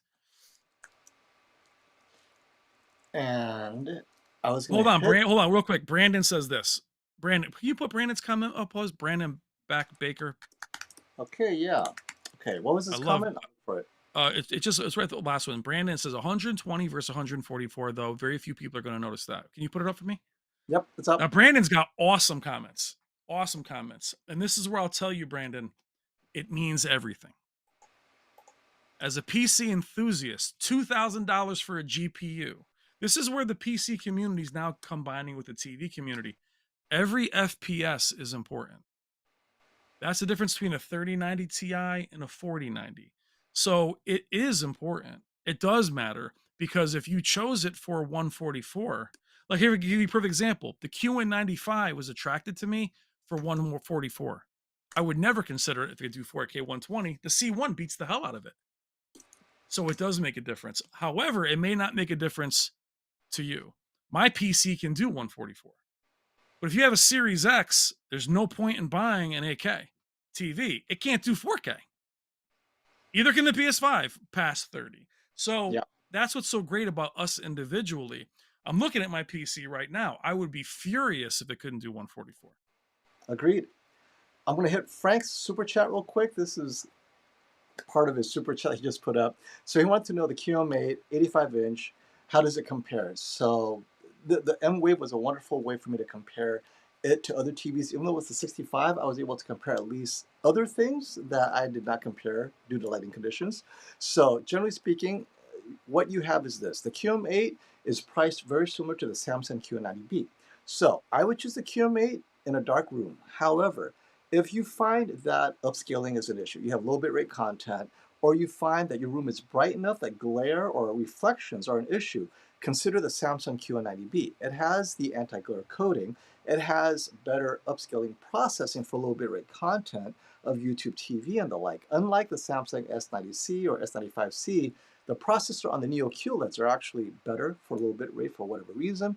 So Frank, you have a similarly priced option in the 85-inch QN90B. If the QM8 has issues relating to that, right, which is glare, you have reflection issues in dark in a bright room, or you feel that maybe your low bitrate content sources like cable box or YouTube TV, you don't quite like it, alternatively, consider the Samsung Q90B. I think it's only $100 more. Definitely worth looking at as well. So that's just something to think about. Hopefully that answers your question. Thank you for that. And So we have a real super. quick about the Yes. QM85. This is what I want to share with you guys. Uh-huh. Um, where the price becomes the point with the QM8 85. This is how affordable it is. Yes. So now instead of the QN95C, it is a quarter of the price. It is so affordable that I can Mm-hmm. literally buy it, see how it does against the C1. If I don't like it, I can throw it upstairs. It'll replace the A80J. Now, $2,000 is still a lot of money. I'm not saying it like that. But I'm saying is the urgency is much less. If it's not perfect, so what? That's the amazing aspect that these TVs have. If it's not amazing, you spent 2 grand instead of, again, a lot of money, but 2 grand versus seven. For seven, it better be spot on. So the QM8 keeping up with the QN95C, maybe even beating it, there's no way I can justify spending that money. Yep. But at that price point, it doesn't have to be perfect. That sounds ridiculous, but it really is a factor to think about. When you guys save that much money, if it can't do 144, so what? Then it Absolutely. balances out. Yep, the pricing is huge, definitely. And Casey brings up a good point. If you're a hardcore gamer and the QM8 unsatisfying, the QN90B will likely game better because Samsung designed it from the ground up to also be a good gaming machine. And I'd like And it to has thank Darwin 144. with that super sticker. He showed us a sticker of a pear character with some weight. You know what's funny? This is the one that offended Brian. So with my new program, rather than putting the image of the actual pair lifting weights, Brian thought that some of these viewers were calling him a pair lifting weights. And he's like, I don't understand. So Is it a slap in the so so face? Bomo was talking, and I'm here. So on StreamYard, I see your face and I see your profile. On this, which one are you using now, Fomo? What's this called? Now, this Ecamm? is called Ecamm. So Ecamm. on Ecamm, I don't see that until FOMO brings it up. So we had that fake Brandon in the chat that time. I couldn't see a profile picture. So when you leave a super chat, like right now, it'll say pear shaped character. I'm like, what the? I was like, I'm talking smack, and it's just that's why I'm rocking the tank top tonight. I'm like, you know what? Forget it. Let's just rock it. But I appreciate it. What's funny is FOMO works out more than I do. I am more of high intensity cardio. I'm not doing the muscles. I don't think my frame can handle it. Hey Xavier, thanks for the super chat. My TV That's is mounted nonsense, and I Xavier. have multiple HDMI inputs. The One Connect box really cleans it up with a 2.5 meter cable. Yeah, no, I got a One Connect. This is the frame behind me. I got the 15-meter cable, and the One Connect box is outside the room because I want to keep the room cool. That's why I have it. And yeah, I bought Yeah. the 15-meter cable, and it's like out there because I like the One Connect box. And I really use it to get it away from Yeah. my room to not add to the heat in this tiny little room, the Yeah. studio I'm in. But yeah, console gamer only. But I understand PC gamers. So, Oh, yeah, do but I Xavier understand them? too. That's a great point, Xavier. And Alyssa said something in there too about the PS5 being good enough. And I'll tell you, you're not wrong. Oh, But I it's can amazing. tell you this: at 83 inches, it is night and day. Modern Warfare on a Series X versus Modern Warfare on an Nvidia is unreal difference. Like unreal. It's not the same. So it's like anything else. If you're 5 feet from a 65 inch, I'm 6 feet from an 83 inch. 1080p is not usable for gaming here. 1440p not usable for gaming. because of the size and my use case. Now PS5, I can only enjoy certain games from them, but I wait. Like I'm waiting until Ratchet and Clank comes out this month so I can play 4K 120, and I own the game already. Yep. To put that up. Jeremy Apparently, says, "Don't worry, Brain." Everybody calls me Brain. Not Brain. Bunch of dyslexic dudes out there. I love it. What's up, And Brain? you're welcome, 6'3", friend. by the Thanks, guys. You are the bomb. Hey, you know what? I don't want to keep Brian too long because I keep him forgetting. Even though it's barely 6 p.m. here in California, Brian's like rocking 9 o'clock. Yeah, dude. in the East But I'm Coast, telling you guys. right? But I want to tell you guys this. And then FOMO knows this. I'm living and breathing this, but at the same time, I own my own company, not doing this. So when I Right. came back from CES, I was fired up to do YouTube full time, and I killed it. But I did my other business full time, Right. and I burned myself right out. And anybody who's a creator, FOMO, anybody classy, people with millions of subscribers are always on the verge of stopping. Always. I lose money doing YouTube. Not only did I spend $3,000 to go to MWAVE, I didn't make $3,000. I know it went But the other way. yeah, so I'm like negative money. But the point is, it was my idea to do the live stream tonight, and I want to be part of it. I want to feel good. So I'm fired up to be here, but I'm unleashing from this point forward. I'm not gonna hold myself back. So we're all rocking, this energy. So don't worry about it. Keep me as long And as you need. and breaking news: if you guys are anxious for the A95L, Classy is going to release his review of the KS8000. And you can get on eBay. I'm hoping it nails it. Dude, but I tell Okay, you, let's do Classy, last I would call. love to, but Classy. The KS8000 is legend. KS9000 is a nightmare. Those are edge lit LEDs, but the KS8000 is such a TV that everybody loves. It'd be so cool to start something like that. Classy, I'm telling you right now, if you want something different, I would love to see you go out and grab these TVs from like eBay and start doing reviews of the 940E or the 9. What would be really good too, Classy? 930E would be amazing for you to pick up. Okay, now obviously Alyssa missed the stream where Lisa was also out there debating Brian's height. So it was between 6'2" and 6'4". Brian, how tall are you really? I am 6'3".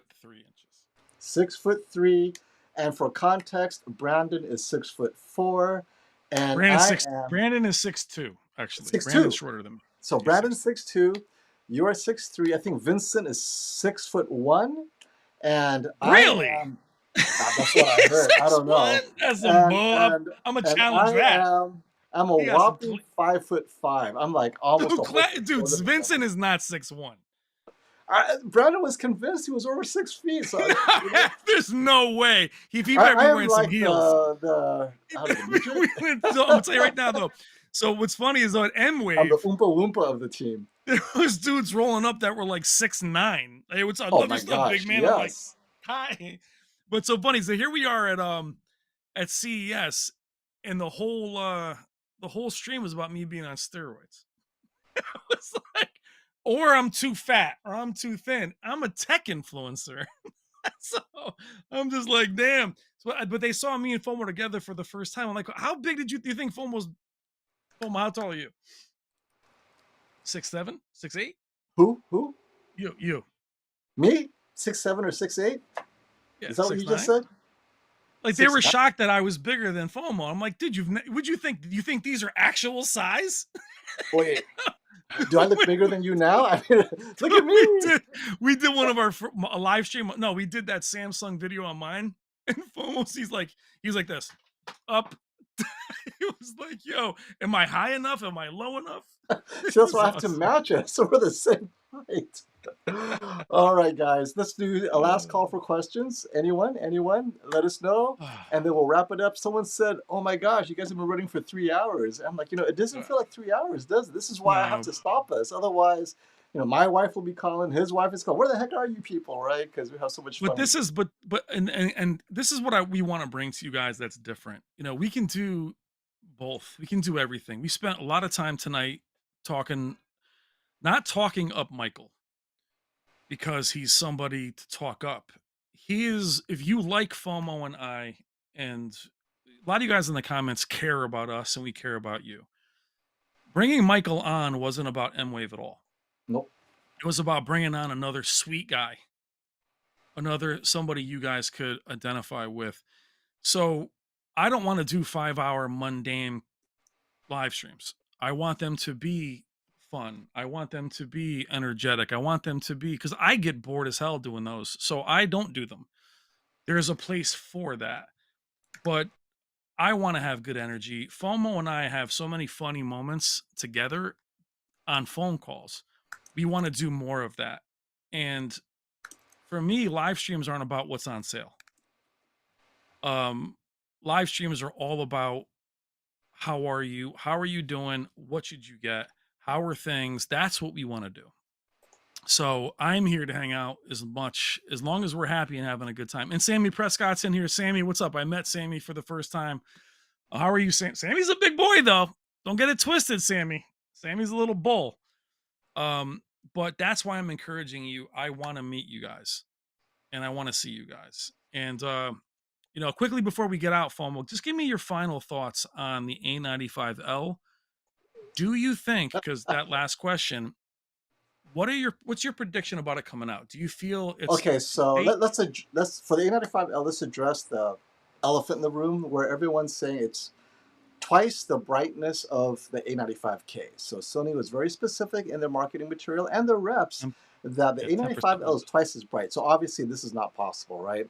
Twice as bright means you double the nits. And in movie mode, no way that's happening. However, last year in vivid mode, the Sony wasn't that bright. So I can see vivid mode going brighter, twice as bright. I have my doubts, but with the QD OLED panel being able to hit max peak unleashed close to 2000 nits, and Sony allows that to happen in vivid mode, that is a possibility. So I can see vivid mode Sony 18 to 1900. And I'm talking, this is being very liberal with that, because Sony has a reputation of not doing that. You have to remember that. There has yet to ever be a Sony that's like, oh my gosh, Sony really let it go. Even in vivid mode, the Sony is accurate, which means in sports, Sony's never my recommendation for sports watching. Accurate sports, right? It doesn't want to do the bright thing. It cannot do it. It doesn't want to do it. Standard and vivid on a Sony simply is not as bright. Not a bad thing. That's a Sony thing. If you watch a lot of sports, you want super bright, get a Samsung dynamic mode or a TCL, even an LG, right? Even the LG in vivid mode is very bright. The G3, brighter than the A95K. So if Sony unleashes it, then that's what you get. But in its movie custom mode, I suspect it will be very similar to the S95C or the S90C, which means it will track it to an accurate brightness, most likely maybe peak brightness, maybe 100 nits shy of what we're seeing on the S95C, because that's what Sony does. But I could be wrong. I want to be wrong. At the shootout, when we unleash these TVs outside of 1000 nit content, which Classy and I talked about, we're going to put on content where it is way over 1000 nits, the content itself. The reference TV will be off. Each TV the goal is HDR impact. The judges will subjectively compare the TVs. Which one is delivering what you feel is HDR impact, consistent with the context of the movie, right? And we'll see how that goes. We're going to try that, hopefully, and we'll see what happens. But yes, my expectation for the A95L is it's very similar. It will be similar to the S95C, except processing should be better. Colors out of the box should be the Sony color out of the box, right? But since we're calibrating it, it should be the same after calibration. So for those of you who don't plan to calibrate out of the box, I think the Sony's going to be great. But vivid mode, this could be the sports TV for many of you, and then we're going to have sports content, so we'll put all the TVs in their best sports mode, which should be in vivid for the Sony, and whatever. Each TV, we will tune it to make it look its best. So my prediction is the opposite. They're betting the farm on this TV. The entire Sony's betting the year, farm on the A95L. Okay. the entire year is based on the A95L. There is no Z9K lurking in the background. There's a Z9L in Japan, from what I understand. The X95 is 3 is a rebadging, but of the 85 X95K, X90L is very good. X93 doesn't have the XR clear. X90 does. A80L is better, but again, incremental. They're waiting. I think they're waiting whether they're going to have a double SoC to have 4 HDMIs at full bandwidth. The A95L is going to be their gaming TV, unlike the 900H, where think about that attitude wise. The 900H is what they thought of gamers back in the day. Hey, that's our gaming TV. Mm-hmm. Rob, during my interview with him, said that is the gaming TV, is going to be the A95L, as far as it's going to do everything. I think they're going to change their signature and be brighter. That 200, that double brightness is going to be in a 10% window. He said that in my interview. So not full screen. So it might be a small one, but I think they're going to go for broke. They have to. The year, if you guys remember, the AAH and the AHF, and they had 2 OLEDs within 6 months of each other. A9F, I think it was. I can't remember the name of it. But they were within 6 months of each other. They cannot do that again. And you cannot do that with a Master Series. So the farm is on this, and I think they're going to nail it. They have to. Have to. So I'm not expecting it to be. I expect it to, and I think other than what you're saying, FOMO, the S95C, they're not competing directly with the S95C. They have to compete with the G3. So the G3 is so bright, they have to do them both, and they can. And I think they will. I think they'll nail it. The problem is you're asking the consumer to spend retail price at a 77. It's going to be very, very hard to recommend that. Jordan jumped real quick. Jordan. Where's Jordan? The Tory Cowboy. Where is he? Oh, here he is. What's up, Jordan? We got a chance. Another big guy. Yep, met him on MWAVE. Okay, so you can't tell by his head, but he's actually a safety. he's bigger than me. I mean, it's like everyone I said hello to was like working out, right? Like, I can relate. But again, one of the sweetest guys, man. I mean, another guy. Totally. What a sweetheart. Check out his channel real quick. Go back to his comment real quick, FOMO. Yep, we're on. He's got a great channel. Go back and check out his channel, man. Great guy, and that's what I'm saying about content creators. This dude just rolled up. What's up? And we just got along great, and very approachable, very cool, very knowledgeable. He filmed a little bit of us, which was very cool. Do me a favor, go back to his channel, help him grow his channel. Great guy. But go back to what you're saying real quick. Great seeing you, Jordan. I want to finish up with this comment because it leads to LG, and this is great to leave you all with this idea. What's going on with the Vizio committed suicide. What is going on with the Vizio? Vizio is making more money than LG is selling TVs without giving you a good TV because they make so much money on ads and SmartCast, right? The last 2 years, their ad revenue has just doubled, tripled every quarter. It's increasing like crazy. And they're not making money on the TVs themselves. Okay, so Vizio doesn't care about TVs to the degree that everyone's talking about TV performance. Vizio doesn't care. All they want is, if their TV could perform like a Q7, they are thrilled. That's all they need. Q7, Q6, U7K, that is their goal because they want to sell their TV as cheaply as possible, get into as many hands as possible, and then get you all into their ad platform. And that's where they make their money. LG Electronics just announced the exact same thing. What did we talk about? Where does LG go from here? OLED, I mean, they have a great marketing team, but ultimately, they're stuck with WOLED for a while. They are invested in it. They are not going to improve it beyond what it is now. They add MLA, they add this and that. It's very minor, but they're not making money. LG Display, again, has lost money last quarter. We're talking record losses. This is not sustainable. They had to borrow money from LG Electronics to keep going. Samsung Display is actually making money. They're very diversified, and they will probably surpass LG Display. And so LG Electronics is thinking, we are in the wrong business, all right? If we compete to be the best, we are not going to make money. We need to sell as many TVs as possible and make money on ad revenues. Everyone is turning their heads, looking at Vizio and like, what the heck are we doing wrong? We are spending so many resources to win the TV shootout, but for what? Vizio doesn't even care about the TV shootout. They're like, you guys knocked yourself out. We just Yeah. fired a whole bunch of engineers. They made more money than all of you put together. Think Yeah. about that for a minute. Vizio So is now the poster boy for profitability without selling yeah. any good TVs. Yeah, and I have an insight to somebody on the board who connected me to their marketing department a couple of years ago, and that guy on the board wanted their marketing part to talk to me, and they wouldn't talk to me. So they did not want to and I wasn't going to attack them, but I'll tell you quickly with Vizio. In 2016, the Vizio P series was rated one of the best TVs in the world by David Katzenmeyer from CNET because it was such a good value. Now think about this, guys. In 2016, that Vizio P series was 75 inches. It was $4,000. The QM8 is 2200 at 85. Now that TV was a disaster. I had 3 of them. It was part of reason why you guys see me here. So you can thank Vizio for me being here because I started the channel because of that journey. And someone said that I was an advocate for Vizio. I was. Same with TCL and Hisense. I even did a video called Vizio in my defense because I was trying to get the Quantum XP series for the channel.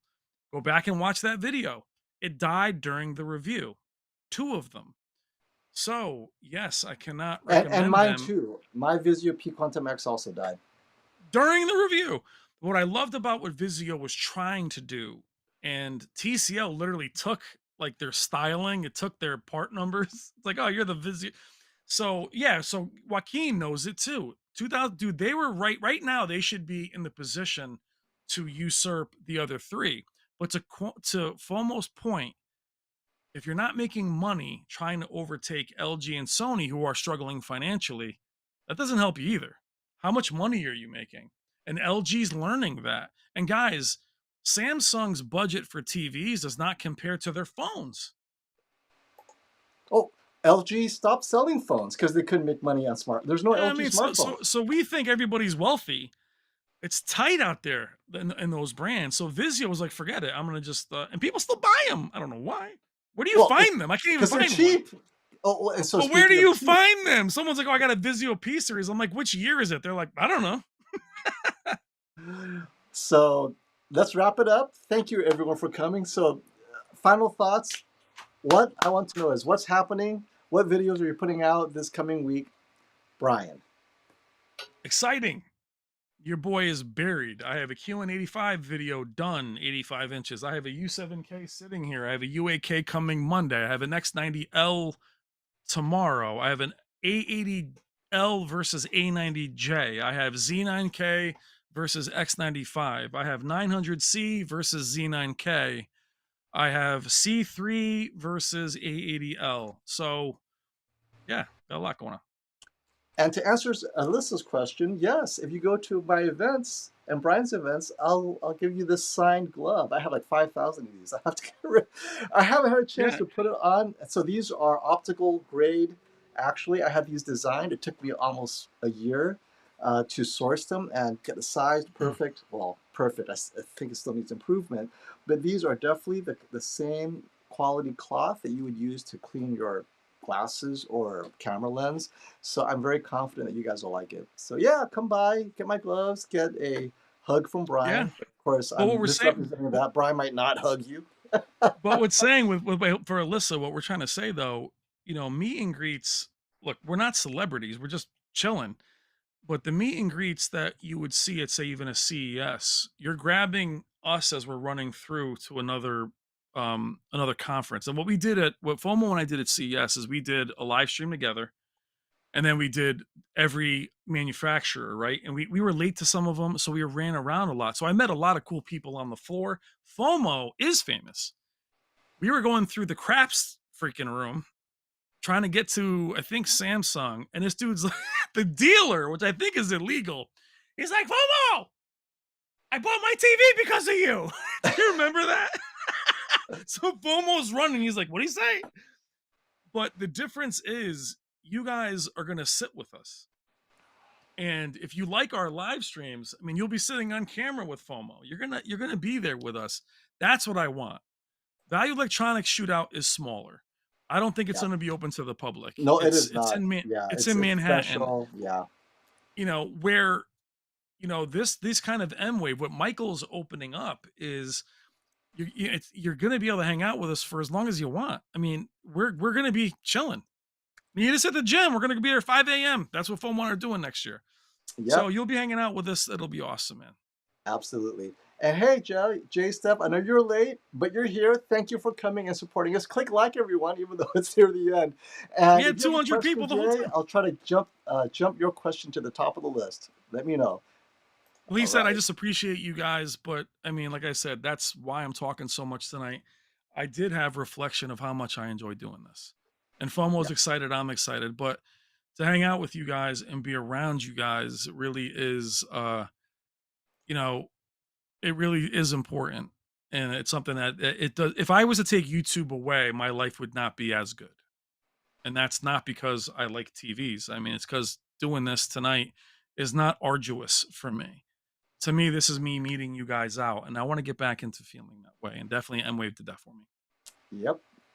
Yep. And well, the last thought is apparently FOMO is that a commie with a C or a cami? A camel? I you guys and your That's how lingo. you're going to end the stream after 3 hours. So hey, thanks for coming by, guys. I Hey, still what do have you a have going couple. on? Hold on, quickly. What do you have coming up? You asked me Oh, what I I, have I coming. have What do you to have I have coming to wrap up my S90C review. Actually, Samsung reached out to me. Hey, where did you leave your S90C review? Like, oh yeah, I just did the live stream. But I'm just gonna make a spoiler. The S90C is going to be my editor's choice. I love that TV so much for the price. I mean, just everything about it. It's just so good. It's a little bit less bright than the S95C, but it's so little that I don't think it makes a difference. So S90C, I have to finish How's that the up. reliability on that one? We don't know yet. We'll see. Yeah, we do. Yeah, well, you saw. Yeah, Okay, we do. so, and if you guys missed it, on M-Wave, after all that work, and we were in awe of the S90C at M-Wave, and then right when we're about to go live, Brian's like, hey, let me plug it in. And then the image goes out, and it never comes back on. And you That just see was the end of that.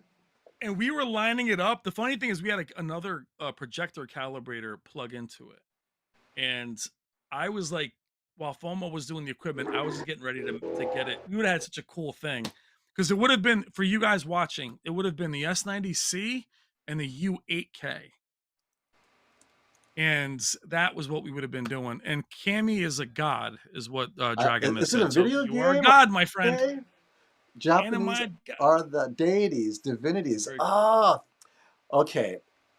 I Damn, I mean, appreciate put that the. comment. Thank you for the compliment. I love Or it. did you type that? You typed that? No, Don That B did. guy? So Don B typed Not, this. So look at damn, man. that. And then Wow, he's even respect. got the Japanese characters up there. I'm like, wow, you Wow. guys are just too good. It's like How do you you guys just like send me a chat link? GPT, right? Just random question, the answers come on. I love it. But for you And I guys, need real to, quick, before we get out though, we yeah. had 200 plus people in here for 3 hours. Did you guys have fun? You guys enjoying us having more lively? Us just you said copied it, but at least you copied it, Don. You guys enjoying this? Because we want to do. We're looking to do more things before our events. Um, more conversations that I want to have that I actually miss out on because we're busy doing other stuff. I want to do more of this. I wanted to bring you what happened at M-Wave versus us having a video on it because the video is just me talking to you. Those of you that didn't like the A95K, you'll see it Saturday be much better in Jennifer's content versus Spears and Munsell. What's up, Yep. Craig? Craig Osterberg in the chat.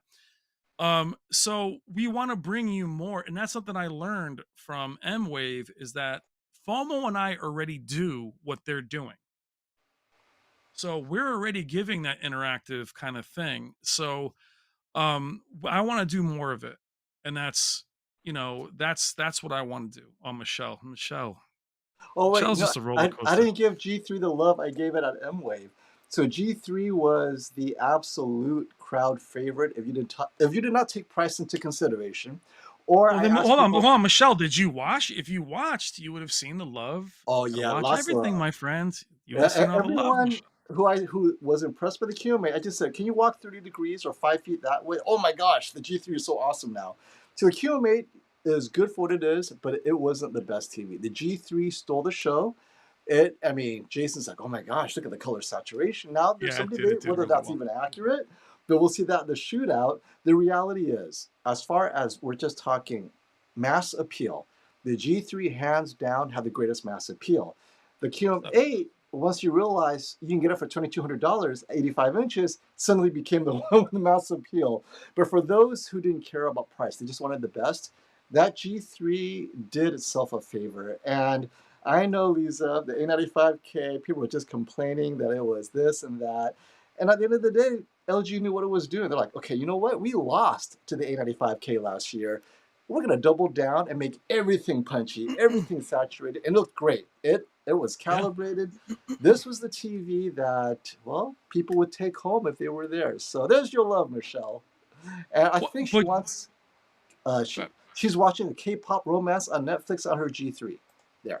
okay, so but I'll say this for you, Eliza, and even for those of you that are thinking about the U7K, because yeah, and I was just about to say that, my friend. Um, I can't promise. They all passed screen uniformity. They all were very clean, except for the G2, which clearly was not. But there could have been an issue. It did not look good, as good as I know it can. But then again, I'm not a huge fan of the most accurate preset.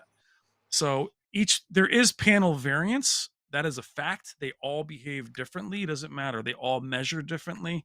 That could be the case. We could have had the best G3 in the world against an average A95K. That is possible. But then again, that goes for every ratings review. And what's good about ratings will tell you that. They actually do end up sometimes with a dimmer. I think it was a C1. They had a very dim C1. So there is panel variance. But what I'm trying to say to you guys is take it all with a grain of salt. We are still Big, splitting yeah, big hairs, green. still splitting hairs. And I'm fired up for the year. And the year is almost over, and I'm amped as if we're just starting the year. So I'm excited. I hope you guys are excited. And to end, what is the year? The year is almost over. The TV season starts with CES coverage, then goes to live at Value Electronics, where we're just checking out the latest and the best, which launches first at Value Electronics for many Yep. people.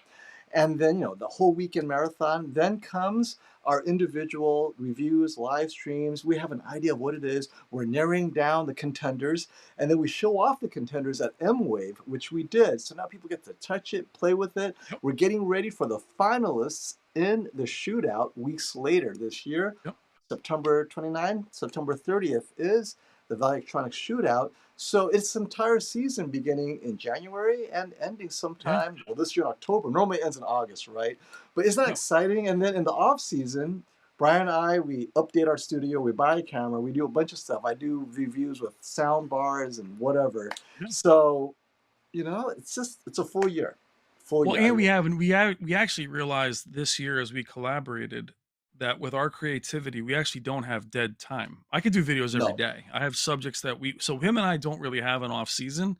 So there's always our problem is not enough time to do the content that we want. So Yeah. now that we're looking at these pre and post shows, think of it like Super Bowl or UFC. We want to have our speculation. Like right now, So right now, we have it on wax. FOMO speculation is that the A95L will track closer to the S95C, some subtle improvements. I'm predicting it's going to be a home run and they're going to sell out for it. Then we're going to give you posts. We're going to talk about it. And then the rest of the guys we collaborate with, Classy, KG, Brandon, Max, all these guys are all going to be on here. We don't have an off season. That is over. We're just going to be going the entire time. Almost camera time. Yep.